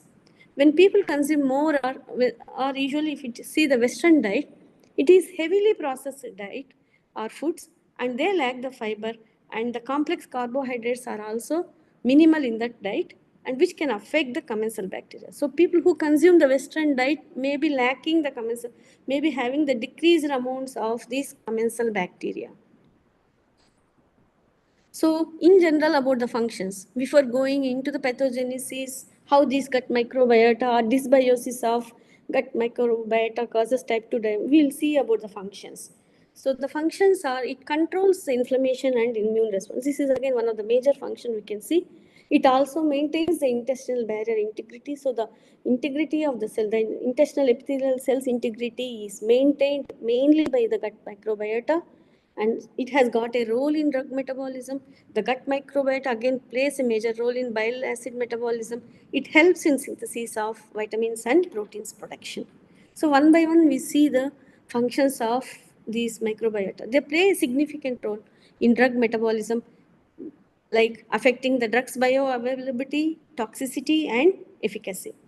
The direct effects are they directly metabolize the drugs using the enzymes like oxidoreductases, hydrolases, and lyases. For example, if you see the drugs, the prodrugs like Prontozil and neoprontozil, these are the prodrugs. They release sulfanilamide, and they become the active drugs. So this is the direct effect. The indirect effect, I can say, is the xenobiotic metabolism. So as we all know, the xenobiotics is nothing but converting the toxic compound, the more toxic compound into a less toxic compound. And xenobiotics also play a major role in drugs. Say, for example, the drug sulfasalazine can be reduced into sulfapyridine. This sulfapyridine is an anti-inflammatory agent. This is done by the gut bacteria. Similarly, some of the other examples are the lactobacillus. This lactobacillus prevents usually we say the lactobacillic colony is usually for the other important functions. But apart from that, what I found from the studies is it prevents the absorption of aflatoxin B1 and also some of the heavy metals like cadmium. The H. pylori, we all know H. pylori will be there in the stomach. It absorbs the L-dopa, this L-dopa which we use for treating the Parkinson's disease. So these are the metabolisms, the xenobiotic metabolisms done by our gut microbiota, the good bacteria. The second important function is the bile acid metabolism. So usually the metabolism of these bile acids is a complex procedure interconnected both with and it can affect the health of the host. As we all know, The bile acids, the primary bile acids are cholic acid and cholic acid produced from the cholesterol, and they are metabolized in the small intestine to the gut to secondary bile acids by dehydroxylation and deconjugation. So with the removal of hydroxylation and removal of the conjugating glycine and taurine, the primary bile acids are converted to secondary bile acids. This is done by the two important bacteria. We only study about conversion of primary bile acids to secondary bile acids. This is done again by two important bacteria, Clostridia scindens and Clostridia sodeli. So Clostridia scindens and Clostridia sodeli, they helps in conversion of primary bile acids to secondary bile acids. Whenever the bile acids are there in the gut, they help in modulating the signaling property. The gut microbacteria help in signaling properties of these bile acids through receptors like farnesoid X receptor and TGR5. TGR5 is nothing but Takeda G protein receptors which are present in liver and intestine. So we all know farnesoid is for the synthesis of cholesterol. So these activate again the signaling metabolic pathways including the glucose metabolism. So the bile acids indirectly helps in activating the metabolic pathways including the glucose metabolism as well as the cholesterol metabolism. These also stimulate the insulin secretion in beta cells, increases glycogen synthase via GSK3, that is glycogen synthase kinase 3 pathway, increases the GLP-3 secretion from L cells of enteroendocrine cells. So all the functions of bile acids are carried out indirectly through the gut microbiota, I can say.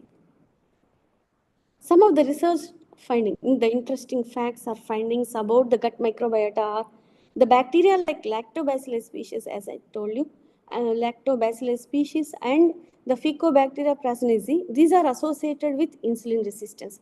Decreased levels of these bacteria leads to insulin resistance. So always remember, the more of lactobacilli or the prasinezi bacteria, they help in decreasing the insulin resistance. Whenever the colonies of these bacteria are decreased, it can increase the insulin resistance. Similarly, the high levels of BMI in patients with type 2 diabetes is associated with a type of bacteria called A. mucinifila. This is again linked with the decreased fat metabolism and increased BMI. So they decreases the fat metabolism and increases the obesity. This is again a cause for increased BMI in type 2 diabetes mellitus. As in our previous slides, we have seen the butyrates from the short chain fatty acids. These butyrates, they produce the melatonin. This has been identified as influencing the development and progression of type 2 DM. We'll see how. And some of the research findings show lots of changes in the bacterial colonies in type 2 DM. So here, if you see the slide, there is reduction in abundance of these types of bacteria. So lactobacilli colonies, the Clostridium clusters, fecal bacteria prasinezi, bifidobacterium, proteobacteria, Prevotella, Veillonella, Rosoviria, and Enterobacteria. These are the bacteria which are helpful in insulin signaling pathway and thereby decreasing the insulin resistance. So the colonies of these bacteria are decreased in type 2 DM. Whereas similarly, parallel to that, there will be increased levels of the Ruminococcus and Fusobacterium, which can again lead to insulin resistance and type 2 diabetes mellitus. And Firmicutes bacteroides ratio may be altered in case of type 2 DM. The metabolites of this gut microbiota also influences or also has got a role in type 2 diabetes mellitus. Say for example, Coprococcus and Bifidobacteria, they produce the melatonin related metabolites from the tryptophan. So we know that tryptophan is an aromatic amino acid. From the tryptophan we get the melatonin. So whenever the melatonin levels are increased, there is decreased risk of fasting blood glucose levels. These are the studies that has shown, and there will be lower risk of type 2 diabetes mellitus. Similarly, the Coprococcus tends to have higher insulin sensitivity. So whenever the colonies of Coprococcus is present, it improves the insulin sensitivity in people. And Akkermansia and Prevotella, they have got a role in increased production of butyrates. So butyrates are chain fatty acids. These butyrates, they activate the beta cell in the pancreas. So they are beta cell activators and helps in insulin production. These two bacterial colonies were found to be decreased in type 2 diabetes mellitus. Another type of bacteria called Doria, this is usually associated with obesity and this is increased in patients with type 2 diabetes mellitus. There are again specific metabolites like 1-linyl glyphosphocholene, carnitine, and indole propionic acid. These are predictors of type 2 diabetes. I think if you remember the first slide I have shown from the diet, the compounds from the intermediates that are formed, the linoleic glycerophospholine and carnitine, these are again produced from the long chain fatty acids. Whenever they are increased, they can cause inflammation, and these are predictors of type 2 diabetes mellitus. Low level of indole propionic acid, it can whenever the IPA is less, it leads to type 2 diabetes mellitus, which is directly associated with insulin secretion. Similarly, the imidazole group, we know that imidazole is from histidine. Whenever the imidazole propionate levels are high, it again predisposes a person for type 2 diabetes mellitus. This may contribute again whenever the imidazole propionate levels are increased in the gut. This may contribute to the dysbiosis of gut microbiota. So depending upon the diet, the gut microbes can be classified or typed into two. One is bacteroids and another one is Prevotella. These bacteroids, they dominantly or predominantly seen in people who take or who consume more of animal fats and protein. And Prevotella is found in diets high in carbohydrates. People who consume lots of carbohydrates, they will be colonizing the Prevotella. I think you can appreciate the picture here. The dietary fibers and non-digestible carbohydrates, polysaccharides. These polysaccharides, examples like hemicellulose, pectin, galactose, oligosaccharides, xylon, mannan, and polydextrose, pectins. All these are fermented by our gut microbiota. They need these polysaccharides as the diet, and they ferment, act on this polysaccharides. They ferment and produces the short fatty acids. So from the short chain, these short chain fatty acids are nothing but, as I told, acetate, propionic acid, and butyric acid. They are absorbed and they help into whenever they are absorbed, they activate the signaling pathways. They activate several signaling pathways, in fact. And the composition of gut microbes, as I told, differs between individuals. It may not be the same depending upon the diet, depending upon the body mass index, exercise frequency, lifestyle factors, cultural habits, and last but not the least, the dietary intake. So people who exercise regularly, it improves the blood circulation to the gut and it improves the good bacteria. Similarly, the lifestyle factors, again, the lifestyle factors is more important in case of type 2 diabetes patients. So people who are having the type 2 diabetes, is better to follow the instructions like exercising, frequent exercises, and lifestyle modifications and dietary changes can help them to colonize the good bacteria. The next is about the gut-brain axis. The gut-brain axis, as we all know, as usually people say that the gut is considered as the second brain. So it usually, the gut will be having a constant, it is often described as a second brain, but because it has got a complex neural network similar to the similar to the brain, and it contains several million nerve cells similar to the spinal cord. So you call it as enteric nervous system. When we say central nervous system, it's brain. Here it is enteric nervous system containing over 100 million nerve cells similar to the spinal cord and peripheral nervous system. And the another important function of the gut is it always communicates with the brain. It will be having a constant touch with the brain, using the same chemicals and cells to digest the food and absorb the food, and it alerts the brain if there is any issues. Usually, when people consume the food, say for example, any food poisoning occurs, people will be having the nausea, vomiting, the other features. These are all because of the communication of the gut with the brain. And another important network in the gut is the vagus nerve. This vagus nerve is the link between the enteric nervous system and brain. It carries the sensory information from gut to brain. Similarly, again, the signals from the brain to the gut through motor pathway.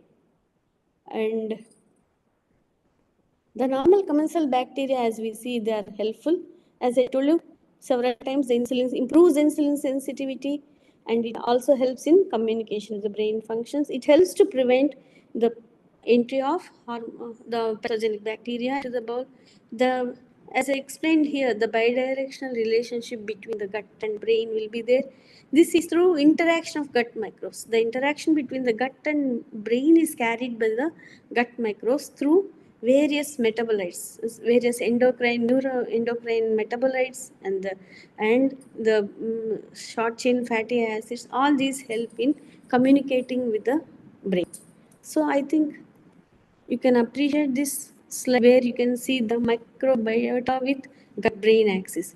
Several secretions from the gut bacteria, gut biomes, they secrete the antimicrobial peptides, microbiota-derived products, the hormones, the gut hormones, and the neuroactive substances like GABA and several other neuroactive hormones are secreted through the gut bacteria, and the metabolites, the short chain fatty acids.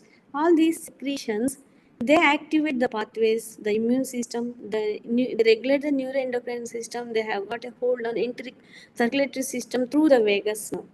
And any disruption in these pathways, any dysbiosis, if it occurs, it can cause the microbial entry from the gut into the systemic circulation.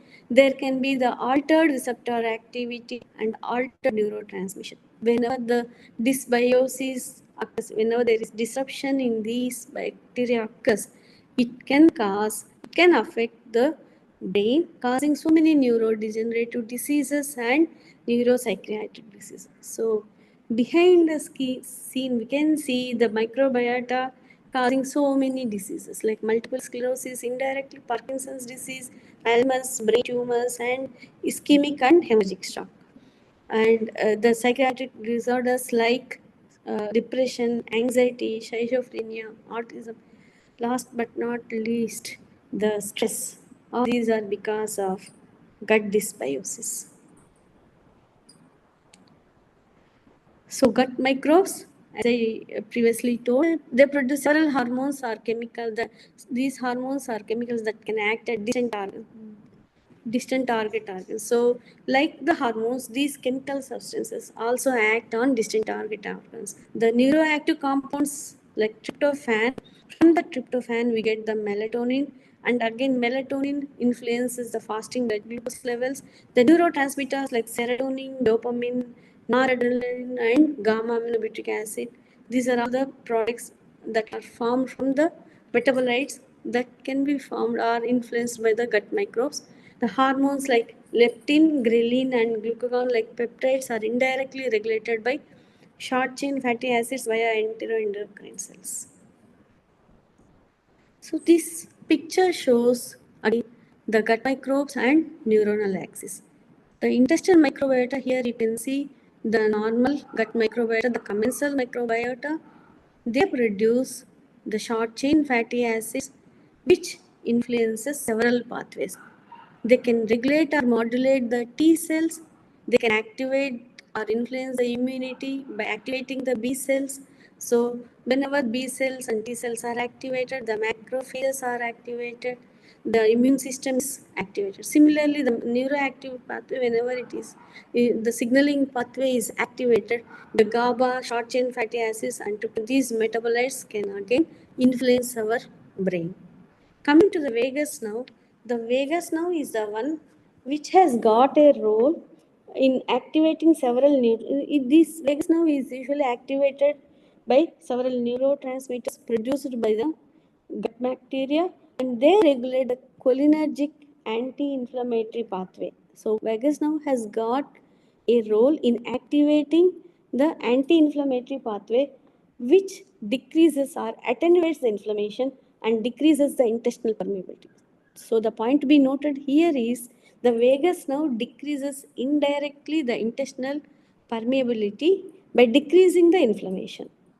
And it also influences the L cells in the intestinal cells, which produces the gut peptides like PYY and glucagon like peptide 1 hormones.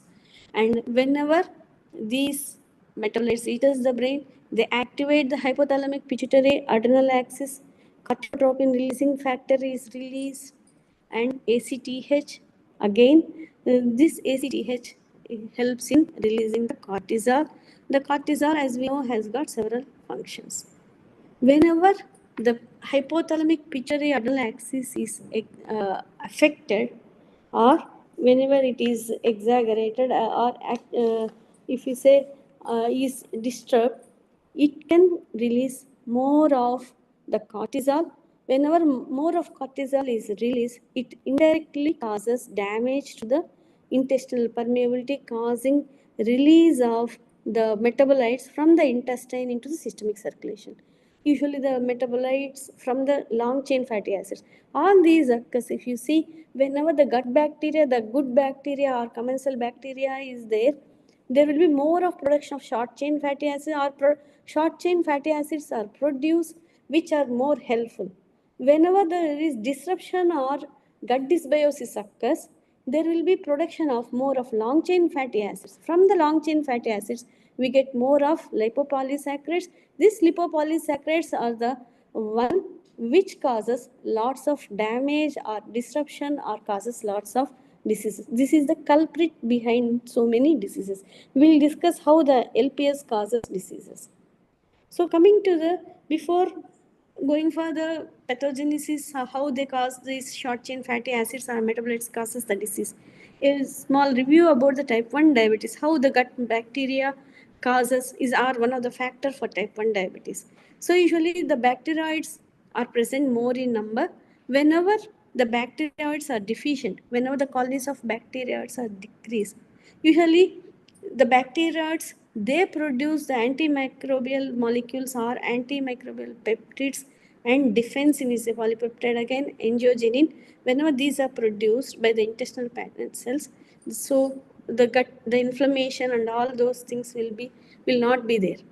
Whenever the bacteroids are the deficiency of bacteroids occurs, all these gets disturbed and it leads to immunity, autoimmunity, causing inflammation and type 1 diabetes. So it is called altered aggressiveness of type 1 diabetes can be described whenever there is alteration in gut microflora.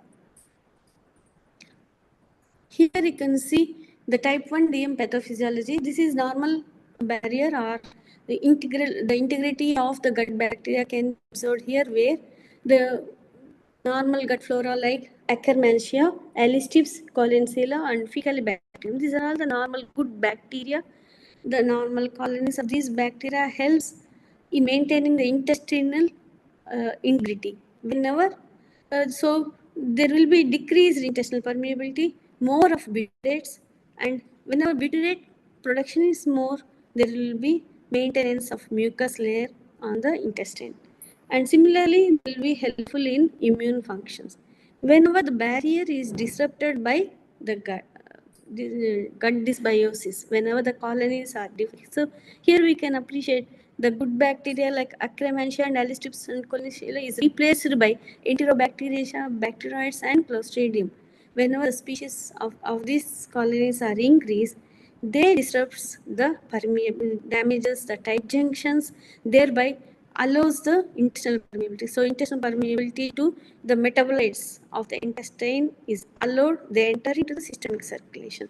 So whenever these bacterial colonies are increased, instead of butyrates, we get the lipopolysaccharides. Whenever the lipopolysaccharides are there, there is more of production of inflammatory markers, especially the cytokine production is increased. And these will always activates the macrophage activation, leading to immune activation and inflammation. So this is one of the reason for development of type 1 diabetes mellitus. Coming to the pathogenesis, we always say the environmental factors, genetic predisposition, diet, lifestyle are all the causes for type 2 diabetes. So now we can include the gut bacteria also in the list. So gut bacteria or gut dysbiosis can also cause type 2 diabetes mellitus. How gut is connected to type 2 diabetes mellitus? So one hypothesis is inflammatory hypothesis. Whenever inflammation occurs, It leads to type 2 diabetes. Now we will see how. When high fat diet and low fibers, the diet rich in high fat or high protein and low fibers is consumed, it causes modulation of gut microbiota. The gut microbiota, especially the bifidobacterium species, is modulated, and whenever the colonies of bifidobacterium is decreased, there will be the colonization of the pathogenic bacteria, which disrupts the integrity of the intestine, causing the release of lipopolysaccharides. So we get these lipopolysaccharides from the high fat diet. Whenever long chain fatty acids are produced, we get lipopolysaccharides, and these lipopolysaccharides are released into the circulation. We call it as the leaky gut. Leaky gut means that releases all that is produced in the gut into the systemic circulation. These lipopolysaccharides activates the macrophages, causing inflammation and infiltration. Similarly, the reason for steatosis are fatty liver, inflammation, lipogenesis, and decreased insulin, all they are because of the inflammation and of lipopolysaccharides. So it results in, whenever lipopolysaccharides enters into systemic circulation, into the lumen, you call it as endotoxemia. So what are all the things that affects or that causes the lipopolysaccharide levels in the blood? One is the obesity. Second one is the postprandial state, high energy intake or high calorie food, high fat diet, long chain fatty acids, chylomicrons, inhibitors, and antibiotics and so these are the some of the factors. So this, the chylomicrons, antibiotics, and prebiotics are they negative influence, whereas all these are positive causes for the endotoxemia. The lipopolysaccharide that is there in the circulation, it enters possibly by two ways. One is by facilitated by chylomicrons. They bind to the chylomicrons and they enter into the systemic circulation. Or the second method is by loss of intestinal tight junctions. So this is another way by which the lipopolysaccharides can enter into the systemic circulation. Effects of hyperglycemia. So hyperglycemia, that is high blood sugar or consumption of excessive sugar. So it disrupts the intestinal barrier, it increases the gut permeability and causes dysbiosis. Whenever we take lots of sugar, it causes gut permeability is, it means it causes more of disruption in the gut permeability, disturbances in mucosal immunity, and it enhances are more prone for the infections. The same thing which I have shown in the previous slides. Here again, when people consume, this is the homeostasis, and the picture above is the dysbiosis. So saccharolytic fermentation, short chain fatty acids. So these metabolites, they influence the hormones, the local hormones like glucagon, like peptide, PYY, which again influences the satiety. So when we are having the gut bacteria, normal gut bacteria, it causes a normal satiety. It decreases the hunger, it improves the insulin sensitivity and inhibits the lipolysis. So as again I can say biochemical point of view, these are the important things which we require. So it improves the insulin sensitivity and decreases or inhibits the lipolysis. Similarly, it inhibits the bacterial translocation, that is the pathogenic bacteria entering into the circulation can be inhibited. It inhibits the lipopolysaccharides entering into circulation, and the anti-inflammatory markers like interleukin 4 and interleukin 10, the levels of these are increased.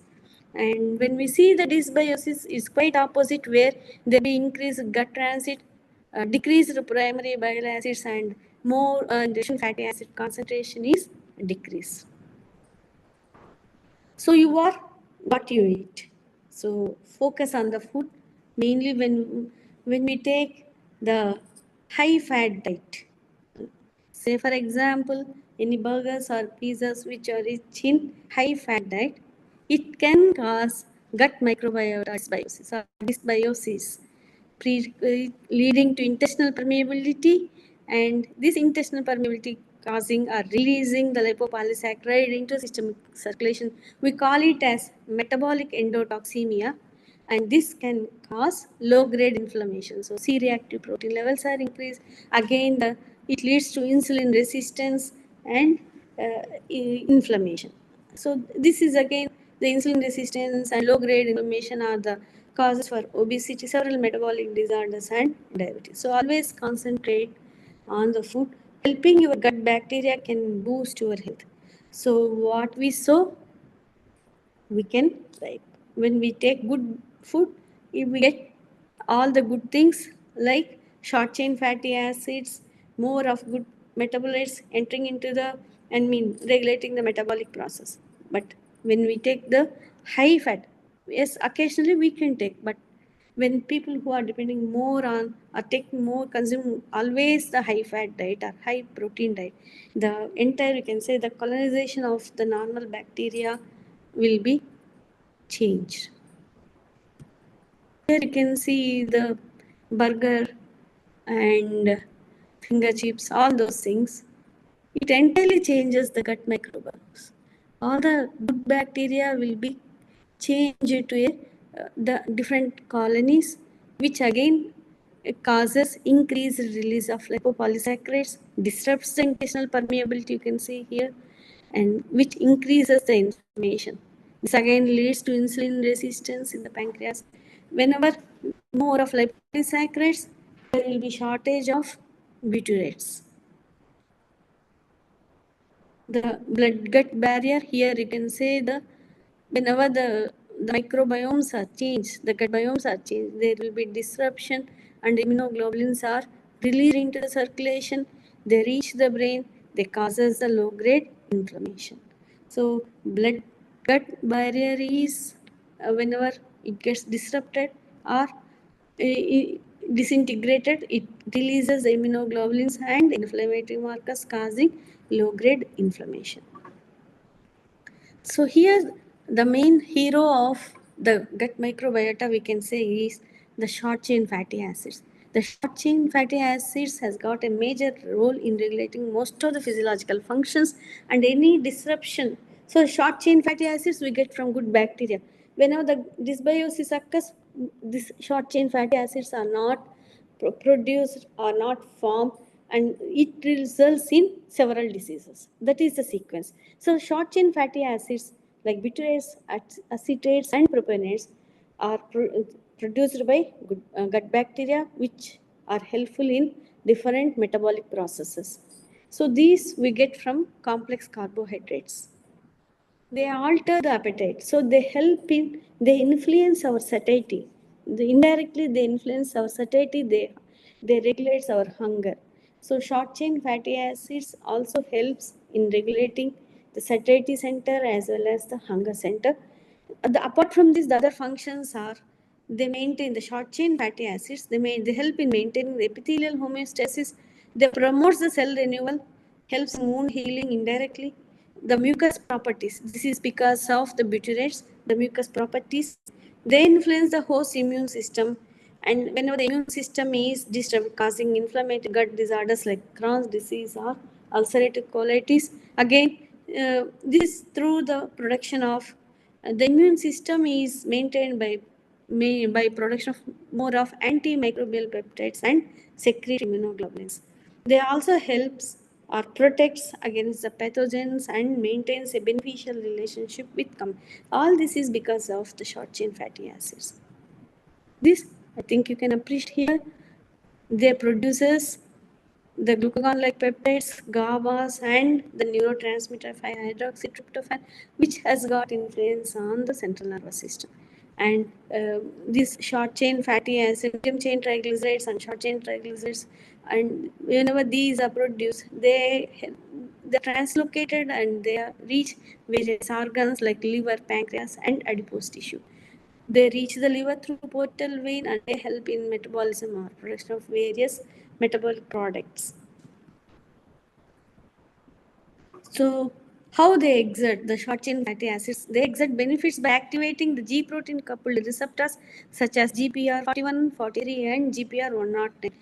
So short chain fatty acids, they exert their activity through these receptors and they release the peptides like peptide YY and GLP-1 to influence the satiety. The main function of short chain fatty acids is they influence the satiety and intestinal transit. They induce the satiety to reduce the food intake and activate the brown adipose tissue to promote fat oxidation by influencing the gut-brain neural crystal. So, when we say the satiety, it is all because of short-chain fatty acids, and the two, they help in reducing the food intake and activating the brown adipose tissue so that fatty acid oxidation can take place. Butyrates also exerts anti-inflammatory effects through the products like antimicrobial peptides, which helps in promoting the epithelial barrier function. These butyrates also maintains the gut microecological balance by limiting the bioavailability of respiratory electron acceptors of Enterobacteriaceae in colonic lumen. So whenever these electrons are available, then the Enterobacteriaceae, they accept and they help in they causes the more of pathogenic bacteria. So this gut helps in maintaining or limiting the availability of these electron acceptor bacteria, especially the Escherichia coli and Salmonella. Thereby, it prevents the proliferation of opportunistic bacteria. So gut dysbiosis and type 2 diabetes mellitus. It affects the gut dysbiosis whenever the commensal bacteria are replaced by the pathogenic bacteria or any other type of bacteria. It affects the enteroendocrine type cells in the intestinal epithelium. It causes the gut permeability, as I described earlier. It causes the leaky gut, causing the metabolic products to enter into the systemic circulation, as well as the translocation of these gut microbes into circulation. They enter into the systemic circulation. Whenever the blood microbes enters into systemic circulation, it causes toxicity. We call it as metabolic toxemia or endotoxemia, and it affects both the metabolic dysfunction and can cause insulin resistance. So gut dysbiosis results in sometimes excessive production of short-chain fatty acids and lipopolysaccharides from long-chain fatty acids, metabolites like imidazole propionic acids, which are derived from histidine, and other bacteria, which are also from the other amino acids. So insulin resistance, inflammation altogether causes type 2 diabetes mellitus. So homeostasis is maintained by the gut microbiota. They increases the insulin sensibility, decreases the insulin resistance by decreasing the permeability. They also helps in maintaining the gut integrity. Again and again, I am just stressing these words. They maintain the gut integrity, decreases the permeability, they decreases the bacterial translocation to the systemic circulation, they decreases the entry of lipopolysaccharides into the systemic circulation. Whenever dysbiosis occurs, all this, the reversal of all these occurs. Increased permeability, increased bacterial translocation, and increased lipopolysaccharides. All these are the causes for inflammation and diseases. So these excessive short-chain fatty acids are excessive in sense, not the normal.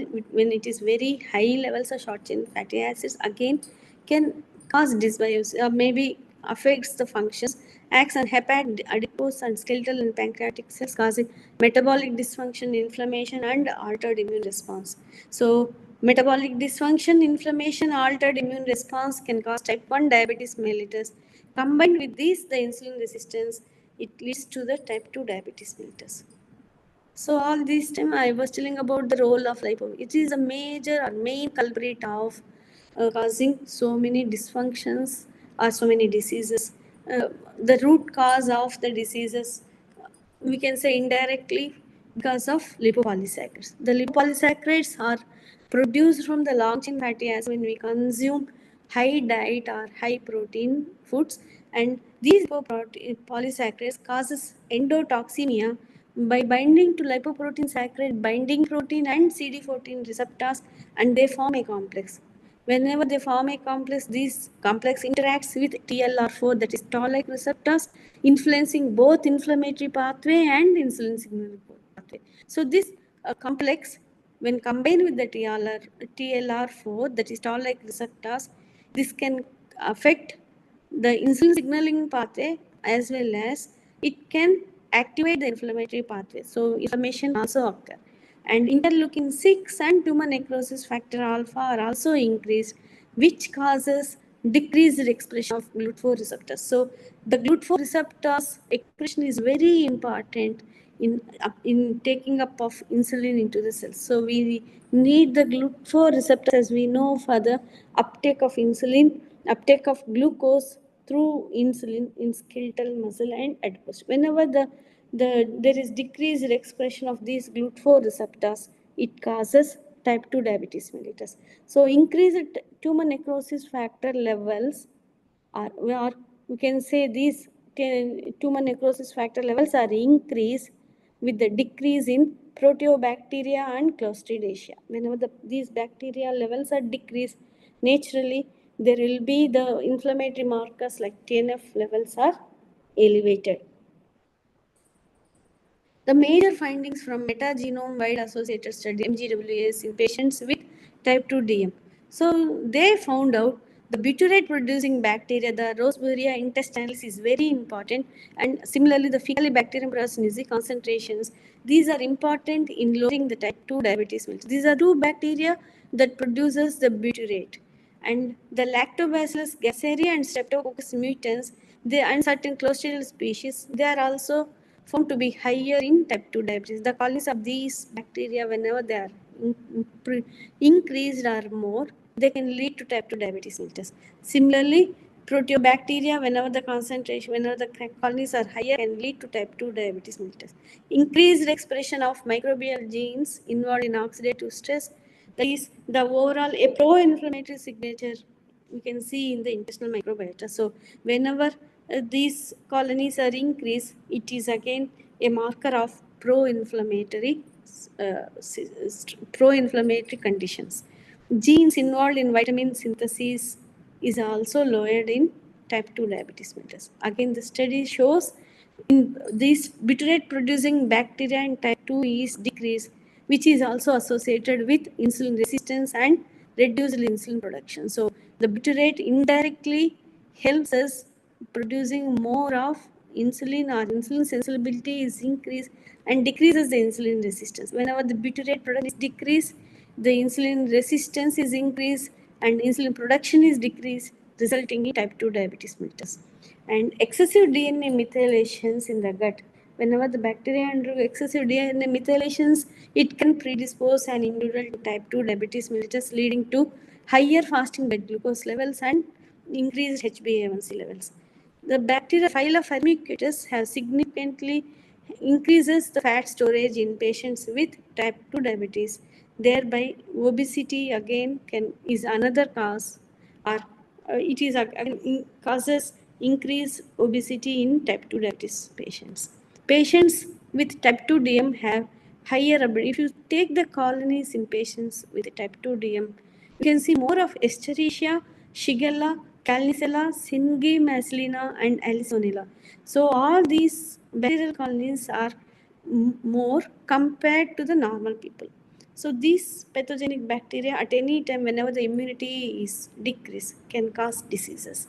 A decrease in abundance of Enterococcus, intestinal bacteria, and antistrepes has been observed. So whenever these Enterococcus or these good bacterial colonies are decreased, can cause the proliferation of the pathogenic bacteria. So a word about the Akkermansia muciniphila. So it is a beneficial bacteria which improves or which helps in increasing the mucin production in usually in normal people. Whenever the Akkermansia muciniphila concentration is decreased, it can lead to disruption of gut permeability, because the mucin is the one which helps in maintaining the integrity of the bacteria. Whenever the colonies of this Akkermansia is decreased, it causes the disintegration of bacteria. And a word about this bacteria is the drug metformin. People who consume metformin, it increases the colonies of mucinophila. So it helps in improving the colonies of mucinophila.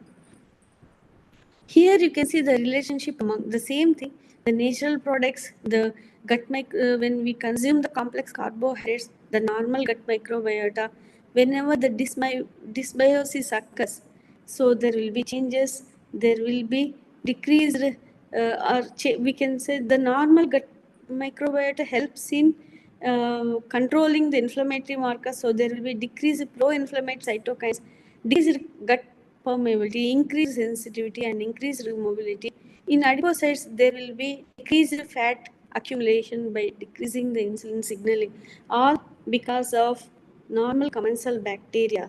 Whenever disruption occurs, there will be changes in all these metabolic functions. So, as I told you, the high fat diet usually alteration in gut microbial alteration. So, the metformin, the role of metformin is it increases the akkermansia, it increases the mucus production and helps in permeability or maintenance of gut permeability, thereby decreasing the metabolic endotoxemia and increasing the insulin sensitivity.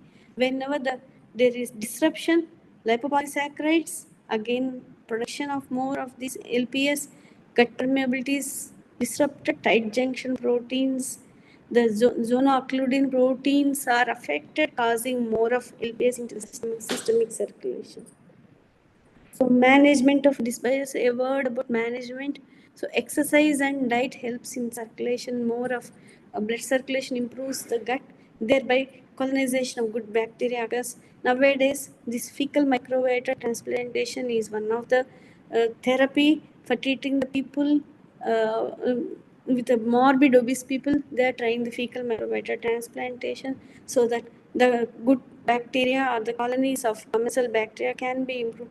Again, the probiotics, prebiotics, and gene modifications and some of the modifications can help in managing the dysbiosis. So what are prebiotics? What is the difference between the prebiotics and probiotics? Prebiotics are insoluble fibers in certain foods that intestines can't fully digest. So these are the fibers which sometimes our human intestine cannot digest, but bacteria helps in digesting and fermenting these soluble fibers. Examples of these prebiotics include some starch food, the oligosaccharides, inulins, and pectins. They are mostly found in high fiber foods. The prebiotics, they work in tandem with probiotics. The probiotics are the living microorganisms that maintain or improve the balance of good to bad bacteria in digestive system. And some probiotics are yogurt, kimchi, cheese, pickles, kombucha, and sauerkraut. So these nowadays, I think we know about this kimchi and kombucha. We come across all these things. They are rich in probiotics. They improve the commensal bacteria. Prebiotics, on the other hand, they act as nutrition for gut bacteria. Apart from improving the commensal, they also nourishes the gut bacteria, helping them to flourish. When bacteria are fed what they need to stay healthy, they keep our bodies healthy in return. So what we sow, we reap. When we keep the bacteria healthy, that means when we feed them with complex carbohydrates or the diet that they like, they in turn helps us keeping our gut healthy. Role of gut hormones in TEP. A small revision or review about these hormones, because we all know about the gut hormones, how they regulate the glucose homeostasis. But still, since we know about the gut microbiota, how they produce several metabolites, neuroactive compounds, here a word about the hormones, how they regulate the glucose homeostasis. The main hormones are incretins, such as the glucose-dependent insulinotropic polypeptides and glucagon-like peptides. They increase the release of insulin from beta cells of pancreas. The incretin, it facilitates the uptake of glucose by muscle liver, while simultaneously it suppresses the glucagon secretion by alpha cells of islets. They reduces the endogenous production of glucagon from hepatic sources. The gut hormones like cholecystokinin and gastrin, they activate the pathways that promote the islets neogenesis, the production of the new islets, beta cells and alpha cells, and improves the glucose homeostasis. And similarly, the GIP potentiates the glucose-stimulated insulin secretion. It also stimulates the nutrient ingestion, especially the fat. And GIP acts through elevation of intracellular cyclic AMP and inhibition of ATP-sensitive potassium channels. The GLP-1 incretin hormone, again, it stimulates insulin secretion in a glucose-dependent manner. It increases transcription of gene coding the insulin, improves the beta cell function, by inducing the increased expression of sulfonylurea receptors and rectifying the potassium channels. Promotes the proliferation and neogenesis of beta cells and reduces the beta cell apoptosis. So this slide shows how the gut hormones helps in regulating the glucose. So that's about the gut bacteria and gut hormones, which has got a role in type 2 diabetes mellitus. With this, I'm going to end the session.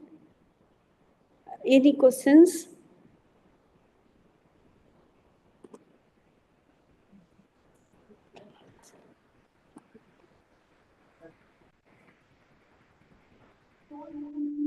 Any known treatment with microbiota is used in diabetes?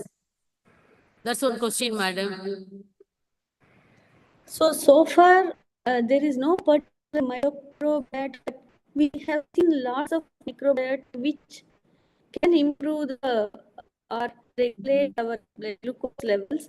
Therapeutically, as I know, there is no such microbiota that can be to improve bacterial homeostasis. So far, we know the lactobacillus also helps in regulating the glucose homeostasis. It has got a major role in glucose homeostasis. So consumption of lots of curd, which is rich in lactobacillus, help in colonization of bacteria.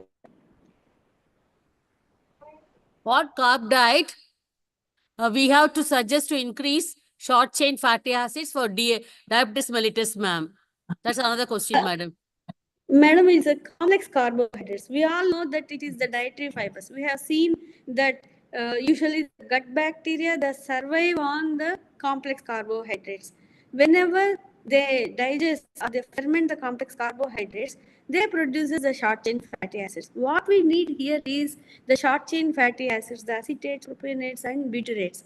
So these short chain fatty acids are produced from complex carbohydrates. That's why we always say, I think yesterday Dr. Sendil Kumar sir also was saying, taking lots of dietary fiber. So dietary fiber especially includes the complex carbohydrates, the starch. When we say particularly about the food, browns nowadays, they say it's rich in fiber.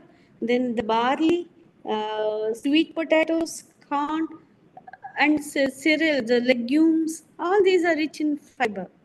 These fibers are required for the bacteria. In turn, when we consume, not only it causes the satiety for us, it causes fullness, and also it decreases the spikes of glucose, but it also feeds the bacteria, the good bacteria, so that the quality of good bacteria can improve. Okay, So madam. Next suggestion is question. the gut bacteria. Yes, ma'am. Next question is, what about the relation between gut microbiota and mitochondrial modulator? Mitochondrial? Modulator. Maybe the mitochondrial function, the respiratory electron carriers. Usually, whenever the mitochondria is usually is related to the mostly see the electron transport chain. Whenever the respiratory during the respiratory electron transport chain, the electrons that are produced, the acceptance. Some bacteria are there which accepts these electrons, and these are pathogenic bacteria. Their proliferation may increase. So in order to inhibit these electron chain, the acceptors, the gut bacteria, the good bacteria helps in inhibiting these pathogenic bacteria. So that is the relationship between the normal commensal bacteria and mitochondria, we can say. Okay. So you see if you go back to one of my slides, it shows the acceptors, the electron acceptors, some non-pathogenic bacteria, they proliferate by accepting the electrons. So the butyrates, they inhibit these bacteria so that their proliferation can be prevented. Okay, madam. There's another one very nice presentation from Bindu Krishnan. Okay. Okay, thanks a lot, madam, for giving an elaborate and interesting talk on the relationship between the microbiota and the normal healthy conditions, and also in type 2 diabetes mellitus. So thanks a lot, madam. Thank you, madam. Thanks for the opportunity, madam.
Good afternoon, everyone.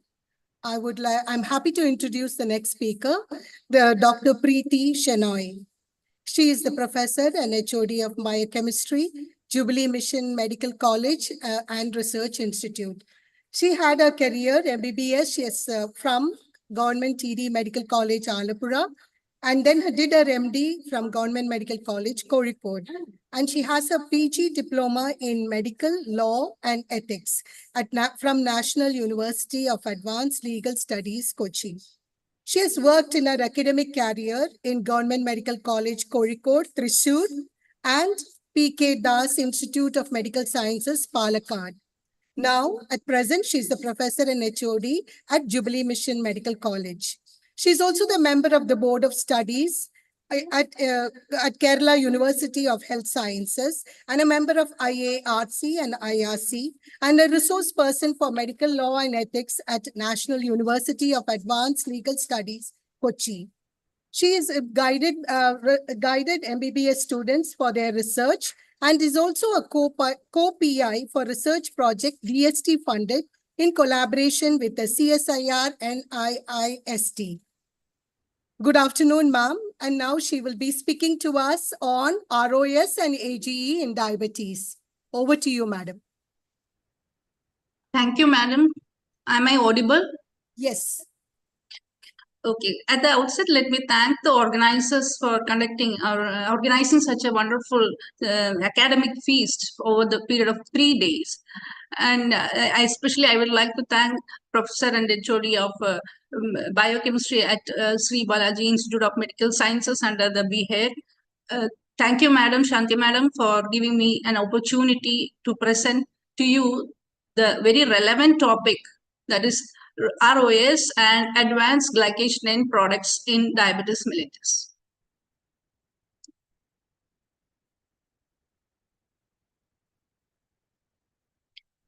So initially we will see what is advanced glycation end products. So advanced glycation end products are a heterogeneous group of molecules. They are produced both endogenously and exogenously.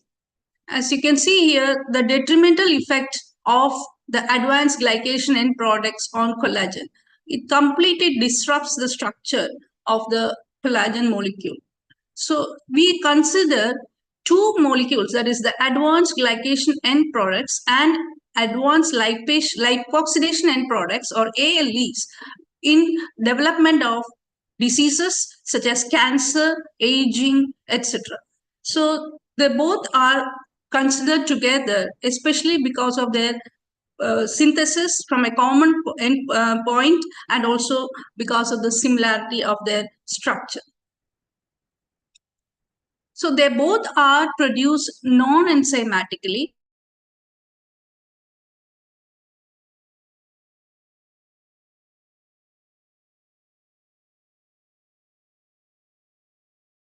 Basically, it is produced from sugars and they are combined non-enzymatically with proteins, lipids, or nucleic acids. However, the advanced lipoxidation end products are produced by lipid peroxidation, and the products are reactive carbonyl species, and they associate with proteins upon such formation, that is the reactive carbonyl species attached to proteins. So the question is, which is the product formed initially, whether it is the ROS or reactive oxidant species, or is it the advanced glycation end products? In fact, the cells produce the advanced glycation end products at a low rate, even during normal metabolic processes. So here it is evident. This is the glycolytic pathway, which we all know, which produces the acetyl-CoA, and also it goes into the TCA cycle in the mitochondria. We all know that the mitochondria, which contains the electron transport chain, produces the free radicals in a small amount because of spilling over of the electrons. So when this happens normally, this is helpful to attack and kill bacteria in our body, in our cells. So this is actually known as the oxidative stress, when the production of the reactive oxygen species is increased. Then the glycolysis is also a side product is methyl glyoxal, which is formed in a smaller quantities. So this is the ultimate converted to advanced glycation end product. So this is happening normally in a small rate or low rate. So let us see one or two molecules which are commonly used as markers for advanced glycation end products and advanced lipoxidation end products. They are the carboxymethyl lysine and carboxyethyl lysine. So this carboxymethyl lysine is synthesized by glyoxal. We will see in our next slide the steps of synthesis of glyoxal. So up until now, I have mentioned that both the advanced glycation end products and advanced lipoxidation end products are produced from a common precursor, the carboxymethyl lysine. And this carboxymethyl lysine is a proponent of reactive oxygen species and vice versa. So they are interrelated. Both these molecules or group of compounds are interrelated. So we will first concentrate on the endogenous advanced glycation end products. So endogenous advanced glycation end products are produced by the famous Maillard reaction. It is a non-enzymatic production of reactive carbonyl species, and this is oxidating the proteins, lipids, and nucleic acids. So this is glycooxidation of proteins, lipids, and nucleic acid, and the final stable products are the advanced glycation end products. So this is the Maillard reaction. You can see here that the amino nucleic acids, they add to the carbonyl group of reducing sugars to form a Schiff-base intermediate. And finally, it is converted to amidori adducts. So this is the early stage in the formation of advanced glycation end products. At this stage, I hope you remember the peripheral derivatives that we learned when we were doing the identification of carbohydrate, the tests using the Molish reagent. So these are similar reactions. So the amidori products are then converted to the intermediate compounds, that is glyoxal, methyl glyoxal, and 3-deoxyglucosane. So these are reactive dicarbonyl compounds, mainly formed from glucose. So these are the precursors of the endogenous stage. The final product is the advanced stage. End products are formed, that is the CML, pentosidine, pyrroline, and melanoids. We can see here, these are the part of the exogenous glycation end products. In fact, these melanoidins, we will see that they are present in our so-called fast food, which was pertained to in the previous lectures also, that they are very dangerous for our health in many ways. So this is the Maillard reaction. So early stages and the intermediate stages are actually reversible. Body can, to an extent, remove these deleterious products. This is another slide showing the similar story here, how lipids by lipid peroxidation also produce the same products, that is glyoxal, methyl glyoxal, and 3-DG. So these are all combined to form the Schiff-base intermediate, and amidary rearrangement, age, and even ALE, or advanced lipoxidation end products. The final products, especially from the lipid, is pentosirin. And these are the other products. So I hope it is very clear how the reaction occurs.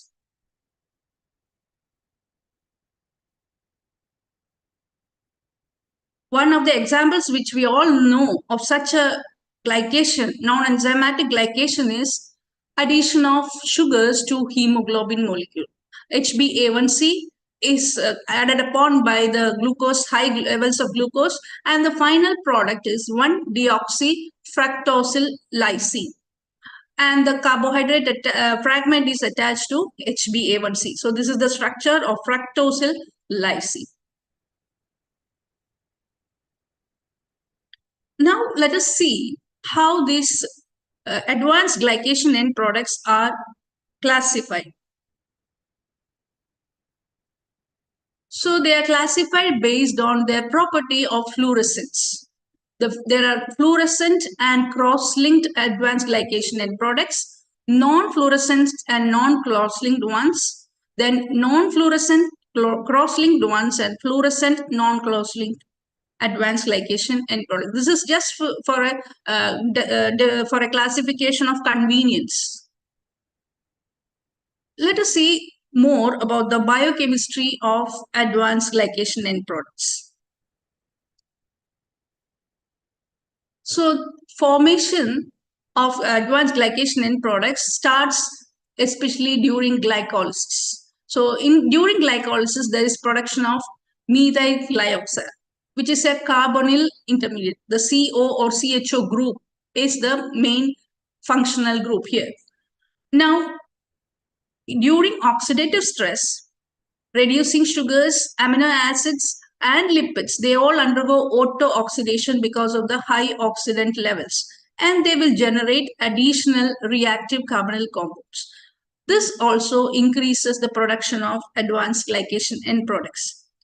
Now, the extent of the advanced glycation end product formation in our body is proportional to the availability of the substrate, that is the glucose, and the rate of the proteins, turnover of the proteins. So which are the proteins that we are discussing about? So this slide is showing the production of methyl glyoxal. So the particular step where methyl glyoxal is synthesized is at the level of glyceraldehyde 3-phosphate and dihydroxyacetone phosphate. So these two are the compounds that are responsible for the synthesis of methyl glyoxal and glyoxal. You can see that it is glyoxal is synthesized from glyceraldehyde 3-phosphate and dihydroxyacetone phosphate by the removal of a phosphate molecule. So just the removal of the phosphate will convert it to glyoxal and methyl glyoxal. This pathway of formation of D-lactate is a pathway to remove the dangerous products. Now, this methyl glyoxal has another property that it will inhibit the glyceraldehyde 3-phosphate dehydrogenase activity and further glycolytic steps. So this is actually a cyclic process. Once this is formed, it will perpetuate its own formation.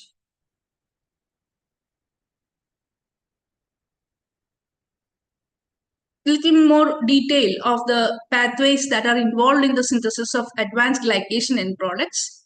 So this glyceraldehyde, as we discussed, it is converted to glyoxal and then methyl glyoxal, which is then undergoing the shift-base intermediate formation, and finally fructosamine and carboxymethyl lysine. The different parts of the same reaction are named as different pathways. All the intermediates that are formed is shown in this pathway.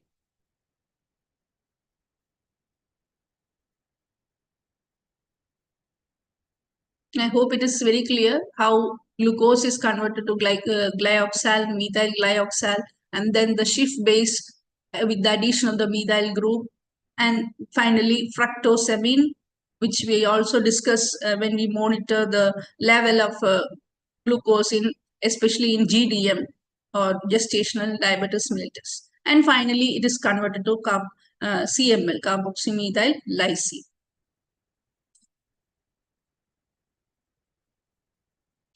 Now, as we discussed earlier, the question was which are the proteins that are being glycated and how the half-life or the turnover rate of proteins is influencing advanced glycation end products. So the long-lived proteins, which are examples are the collagen, the elastin, the crystalline lens, and the glomerular basement membrane, they are more susceptible to glycation. Especially the amino acids, lysine and arginine, are the ones that are glycate. So the level of such long-lived proteins is the influencer for the glycation. As we discussed earlier, this age formation is occurring at a physiological rate normally. This physiological rate is increased as we advance in the age and in presence of hyperglycemia, level of oxidative stress, and also inflammation. Furthermore, it is also stimulated by tobacco smoke because tobacco smoke contains much amount of methyl glyoxide and also reducing agents.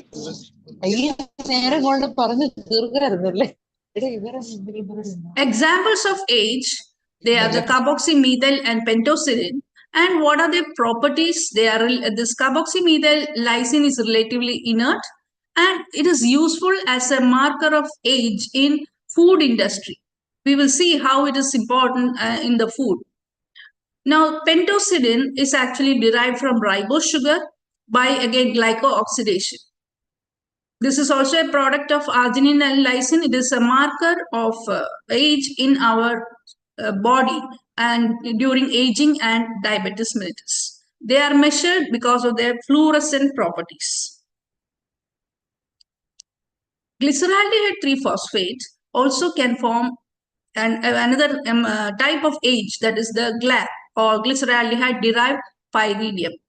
This is increased in oxidative stress, the inflammatory state, diabetes mellitus, and endothelial dysfunction.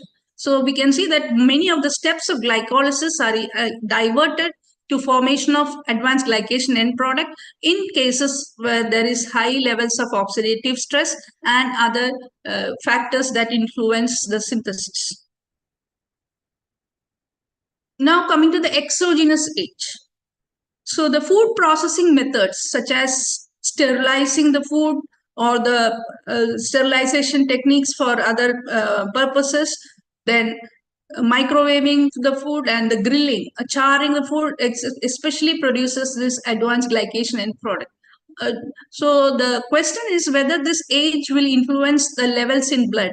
Yes, it influences the levels in blood, especially because the level of advanced glycation end products are higher in the Western population who consume much of these types of foods. Our country may also have a increase in blood level because we are also consuming more of such food which are grilled and charred, etc. As I discussed, I told earlier, the product formed during this reaction is some furfural and such compounds which are brown in color. Food industry has a big role in research over these products produced from the exogenous sources. Now, what is the optimal approach?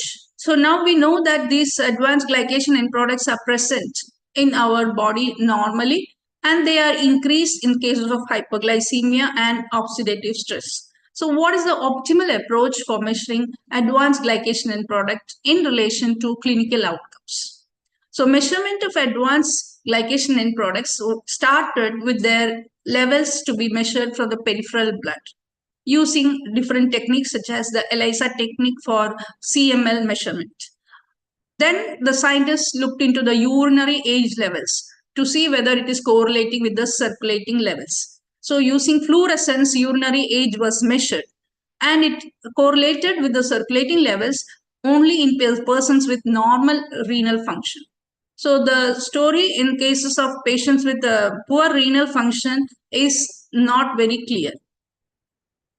Then the question comes whether the circulating proteins or circulating levels of this advanced glycation end products is reflecting the total body age in the tissues. So there comes the question of the half-life of the proteins. The circulating proteins have a shorter half-life, whereas the structural proteins are long-lived, such as collagen. So naturally, there is a chance for underestimation of advanced glycation end products in tissues.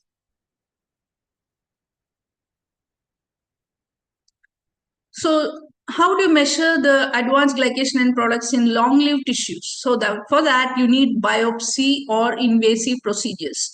So diabetic complications occur in long-lived tissues such as the basement membrane, the collagen, etc. So the invasive tests are needed for identifying the age in the tissues. Finally, the newer methods are being coming into play with detection of AGE in the skin with the fluorescent property that I mentioned earlier. The compounds have fluorescent properties, and 200 to 700 nanometers, they emit fluorescence. So this is utilized to identify newer techniques of measurement. It is non-invasive and real-time. On the skin of person, the inner side of individual's fora. So you can see that when the advanced ages are produced inside the cells, they traverse through the blood vessels, which is being utilized to measure its value in the skin. There are some instruments that are being coming into the market, especially among the dermatology people, that they use to find out aging of the skin. That is how they identify the skin aging and decide on treatment for reducing that. Finally, these are all not so accurate for all the purposes other than the measuring the clinical outcomes. So the best method or gold standard method is supposed to be the mass spectrometry based method. It has high sensitivity, selectivity, and it is ideal to be used for the measurement of age. We can also detect the different types, as we discussed, it's a homogeneous or heterogeneous group of compounds. So we can detect different types of age simultaneously using the MS. However, it is not freely available and we can't use it in a clinical scenario. So currently it is being used in research only. So the scientists are researching newer techniques to identify and measure the advanced glycation end products in our body. Coming to the outcomes of age accumulation. So this part we all saw earlier, that the glucose combines with protein or lipids, and then it forms the Schiff base. This occurs fast, that is within hours to days. What happens with the Schiff base is it can also affect our body, that there are functional changes in the enzyme and the capacity for the antioxidant enzymes to act. So at this stage itself, oxidative stress can arise. Now the second part, the second stage, intermediate stage, where amidoric compounds are formed, they are known as the early glycation products. They also lead to oxidative damage and inflammation and beta cell dysfunction. So that is the second pathological difficulty that arises from age. The third final step is the formation of advanced glycation end products, which are irreversible. Once it is formed, they accumulate in the cells. So even after once they are formed, even after hyperglycemia is controlled, it cannot reverse the formation of age. So age will then cross-linked with proteins, that is collagen, and what is the result is it will lead to stiffness of the tissues. This will lead to inflammation, cardiac fibrosis, all the microvascular and macrovascular complications. Now, downstream in the cell, it will bind to its receptors on the cell membrane, and it will lead to intracellular signaling. Many reactions are occurring. We will see in the coming slides. So from the first stage to the final stage, they affect the body functions and lead to pathological changes. So in this context, this mold and gold are also Other examples of advanced glycation end products: glyoxal, lysine dimer, methyl glyoxal, lysine dimer, etc. So, to summarize the pathological outcomes, when the age accumulate in the tissues such as eye, kidney, liver, blood vessels, reproductive tissues, muscles, bone, brain, etc., they can lead to microvascular and macrovascular complications. They also affect the immune system and suppress the immune system. So it will disrupt our immune function. Then the third complication is that, as I told earlier, the age formation is a cyclic process. So once it binds to albumin, it also disrupts the uptake of glucose into the cell. So it will lead to persistent hyperglycemia. So sometimes that is why patients with advanced diabetes mellitus are not able to control the hyperglycemic state. The glycated albumin will prevent insulin-mediated uptake of glucose into the cells. Also, the age also has a role in NASH and PCOS. So these are the probable alterations or diseases that are caused by age. It will affect the female fertility, then Alzheimer's, atherosclerosis, arthritis, cancer, then male fertility, GDM, etc., even teratogenesis. Now, we saw that the downstream effects of age depends on its receptors. So there are mainly two classes of receptors for the age. One is they are based on the functions. One is for endocytosis, breakdown and removal of age from circulation. That means it is a protective receptor. The second type of receptor is activation of pro-inflammatory cellular response. So the first group of receptor includes the age receptor 1, 2, 3, etc. So age receptor 1, and the second group is RAGE or receptor for age. So both are present on the cell membrane. So the age receptor 1 inhibits production of the reactive oxygen species. This receptor gets upregulated on acute exposure to high age. However, it is suppressed with chronic advanced glycation end product exposure. So similar to age receptor 1, there are other receptors known as macrophage scavenger receptor. They all take up the circulating age and convert it to or they break down these such ages to not harmful substances, or they will lead to autophagy of the cells.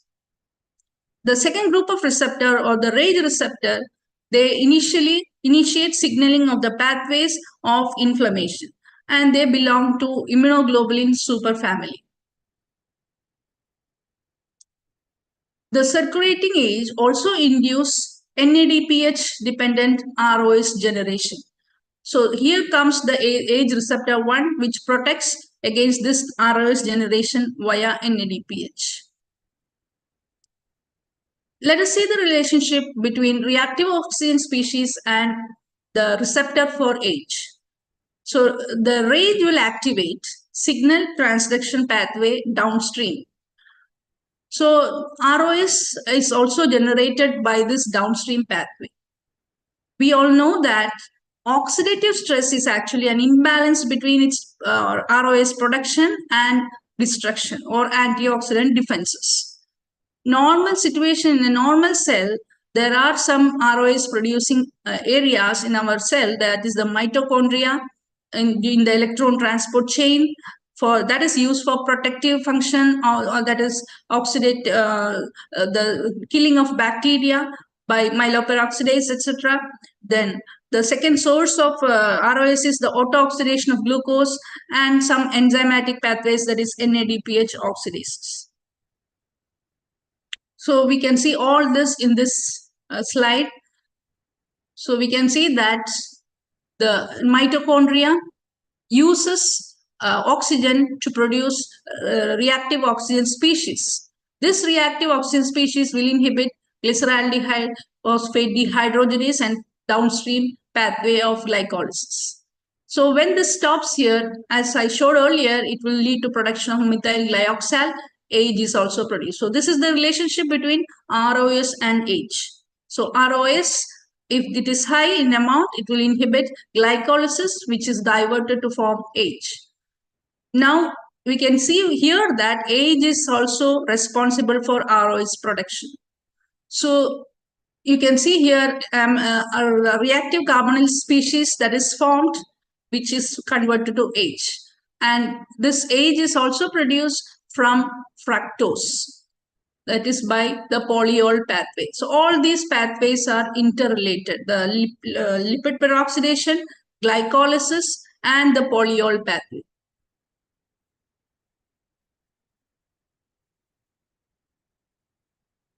Now I discussed about the RAGE, or the membrane, the receptor for age. So receptor for age is of different isoforms.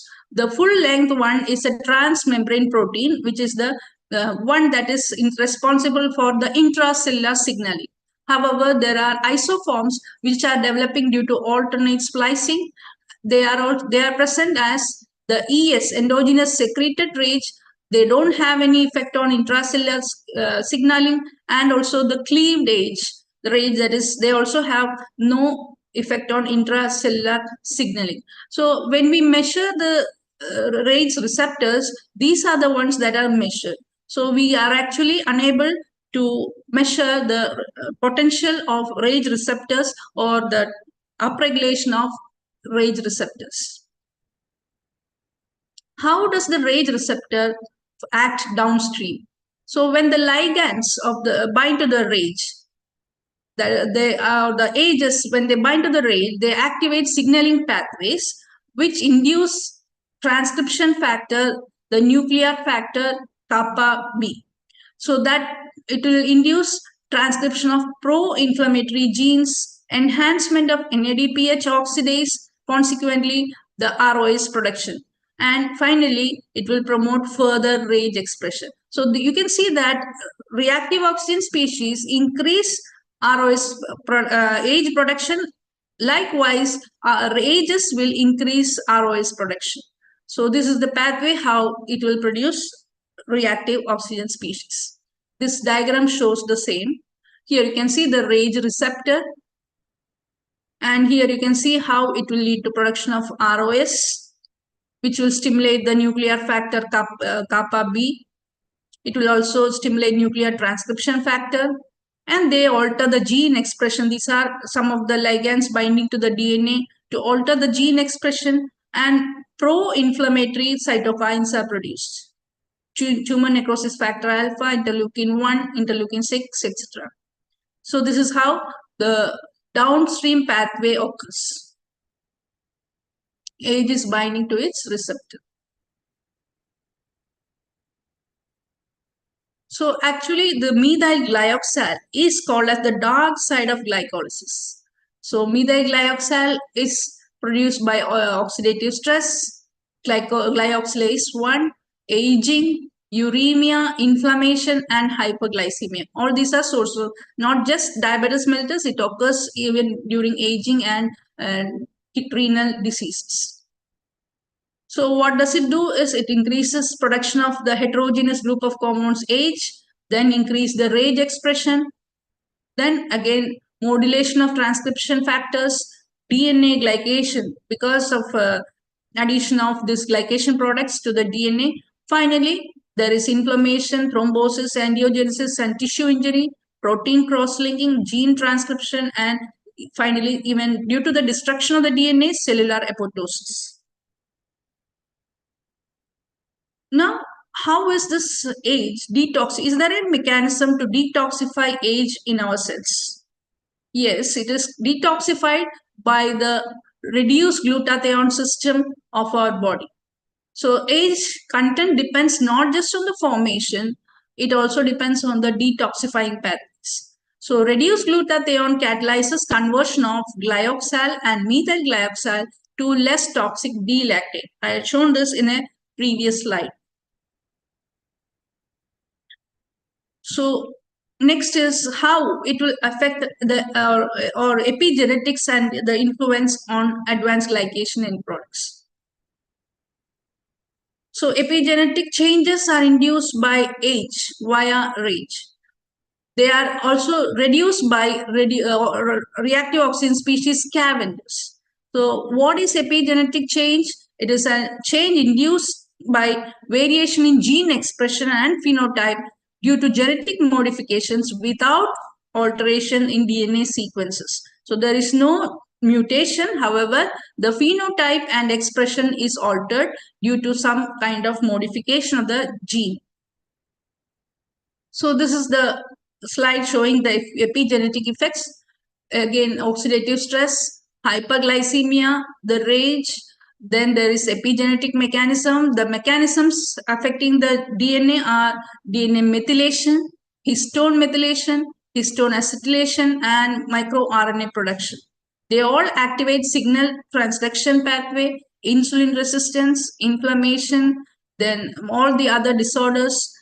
Finally, there is the change in the expression. So where do we go from here? So though we know some of the properties and the reactions that form and destroy the advanced glycation end products, we are still are unable to decipher what all things are, what are the safety mechanisms, what all compounds will inhibit formation, accumulation, disrupt signaling pathways. All these are not very clear.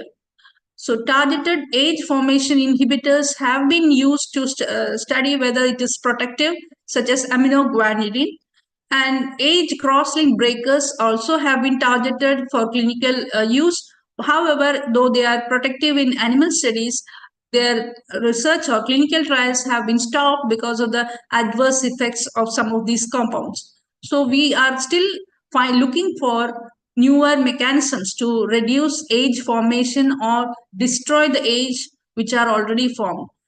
In animal studies, these compounds have been shown even to remove the already accumulated age and protect the animals. But in human trials, they are not successful because of the adverse effects. So we also need to find out better measurement strategies for a clinical use and to measure the age in our tissues. So to summarize, advanced glycation end products are actually inevitable normal reactions occurring in our body.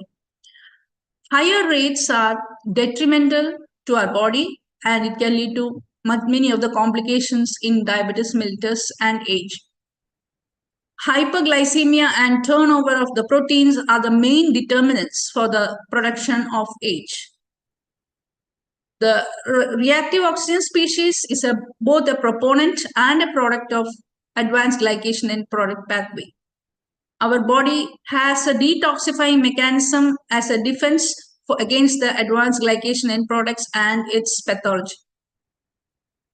Advanced glycation end products don't stay as a tissue destructor, but it can affect our DNA by inducing epigenetic changes.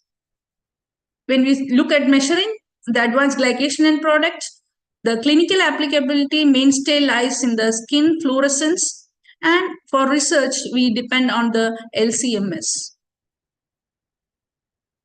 So with this, I conclude my presentation. Thank you.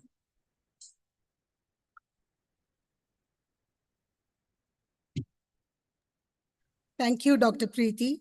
It was a very excellent presentation on advanced glycation end products. You have spoken to us on its mechanism. You have spoken on the measurement as well as the pathological outcomes, and then detoxification and other mechanisms and relationship towards ROS. So it was really good, and the session is open for any questions.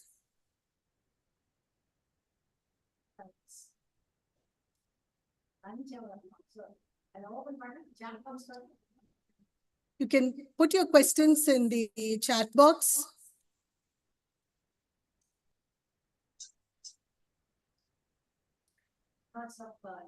Okay, so Short of time, we understand. Thank you very much, Dr. Preeti, for that a good presentation. It's Thank you, madam, for giving me an opportunity. Thank you very much. Thank you.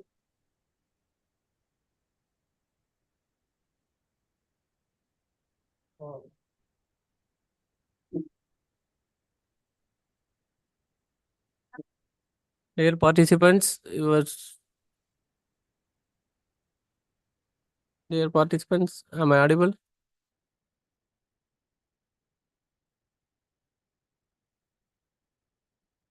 I'm கேக்குதான்னு தெரியல. You are audible. Okay, sir. Your presentation will be start at sharply at 2 p.m. Yes, but thank you all.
presentation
Unmute பண்ண முடியாது பண்ண முடியாது.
Good afternoon.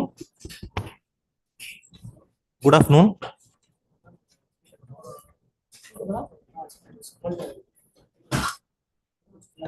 Good afternoon.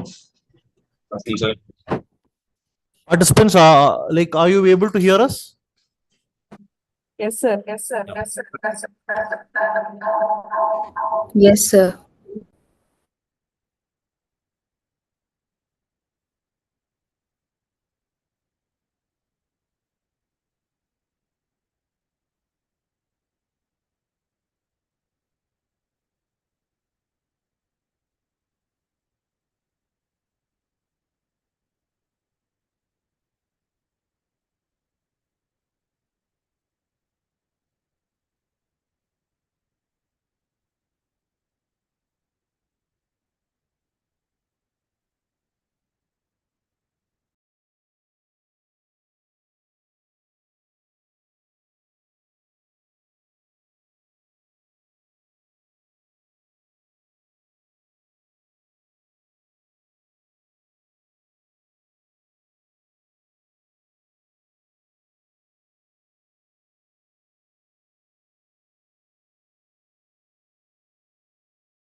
Can you hear me?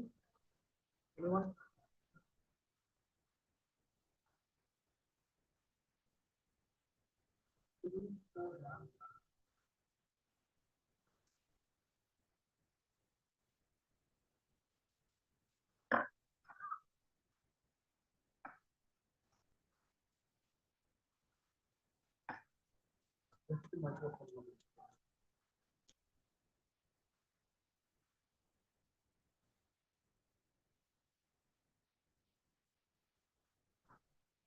Hello, hello, hello.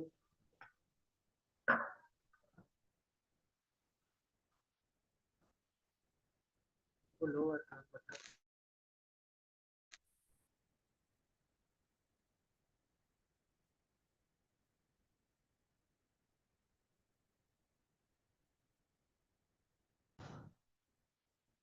Hello. Okay, நம்ம release பண்ணிக்கலாம். நீங்க ஜென்ரலா பேசினாலும் இந்த மைக்ல உங்களுக்கு ஃபீட்பேக் கொடுக்கும். ஸோ கவலை ஜென்ரலாக நார்மலாக பேசலாம்.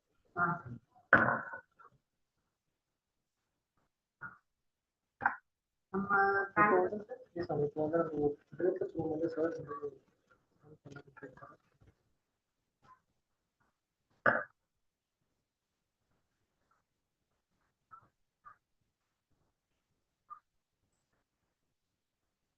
சார் இப்போ பிரேக்கப் ரூம் இது பண்ணியாச்சா? சரி இப்போ ரூம் 4க்கு வந்து என்ன சார் இருக்கு? பிஜிஎம் யூஜியா sir? Okay.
Dear participants, our today's session is closed. You have to join the same link for tomorrow.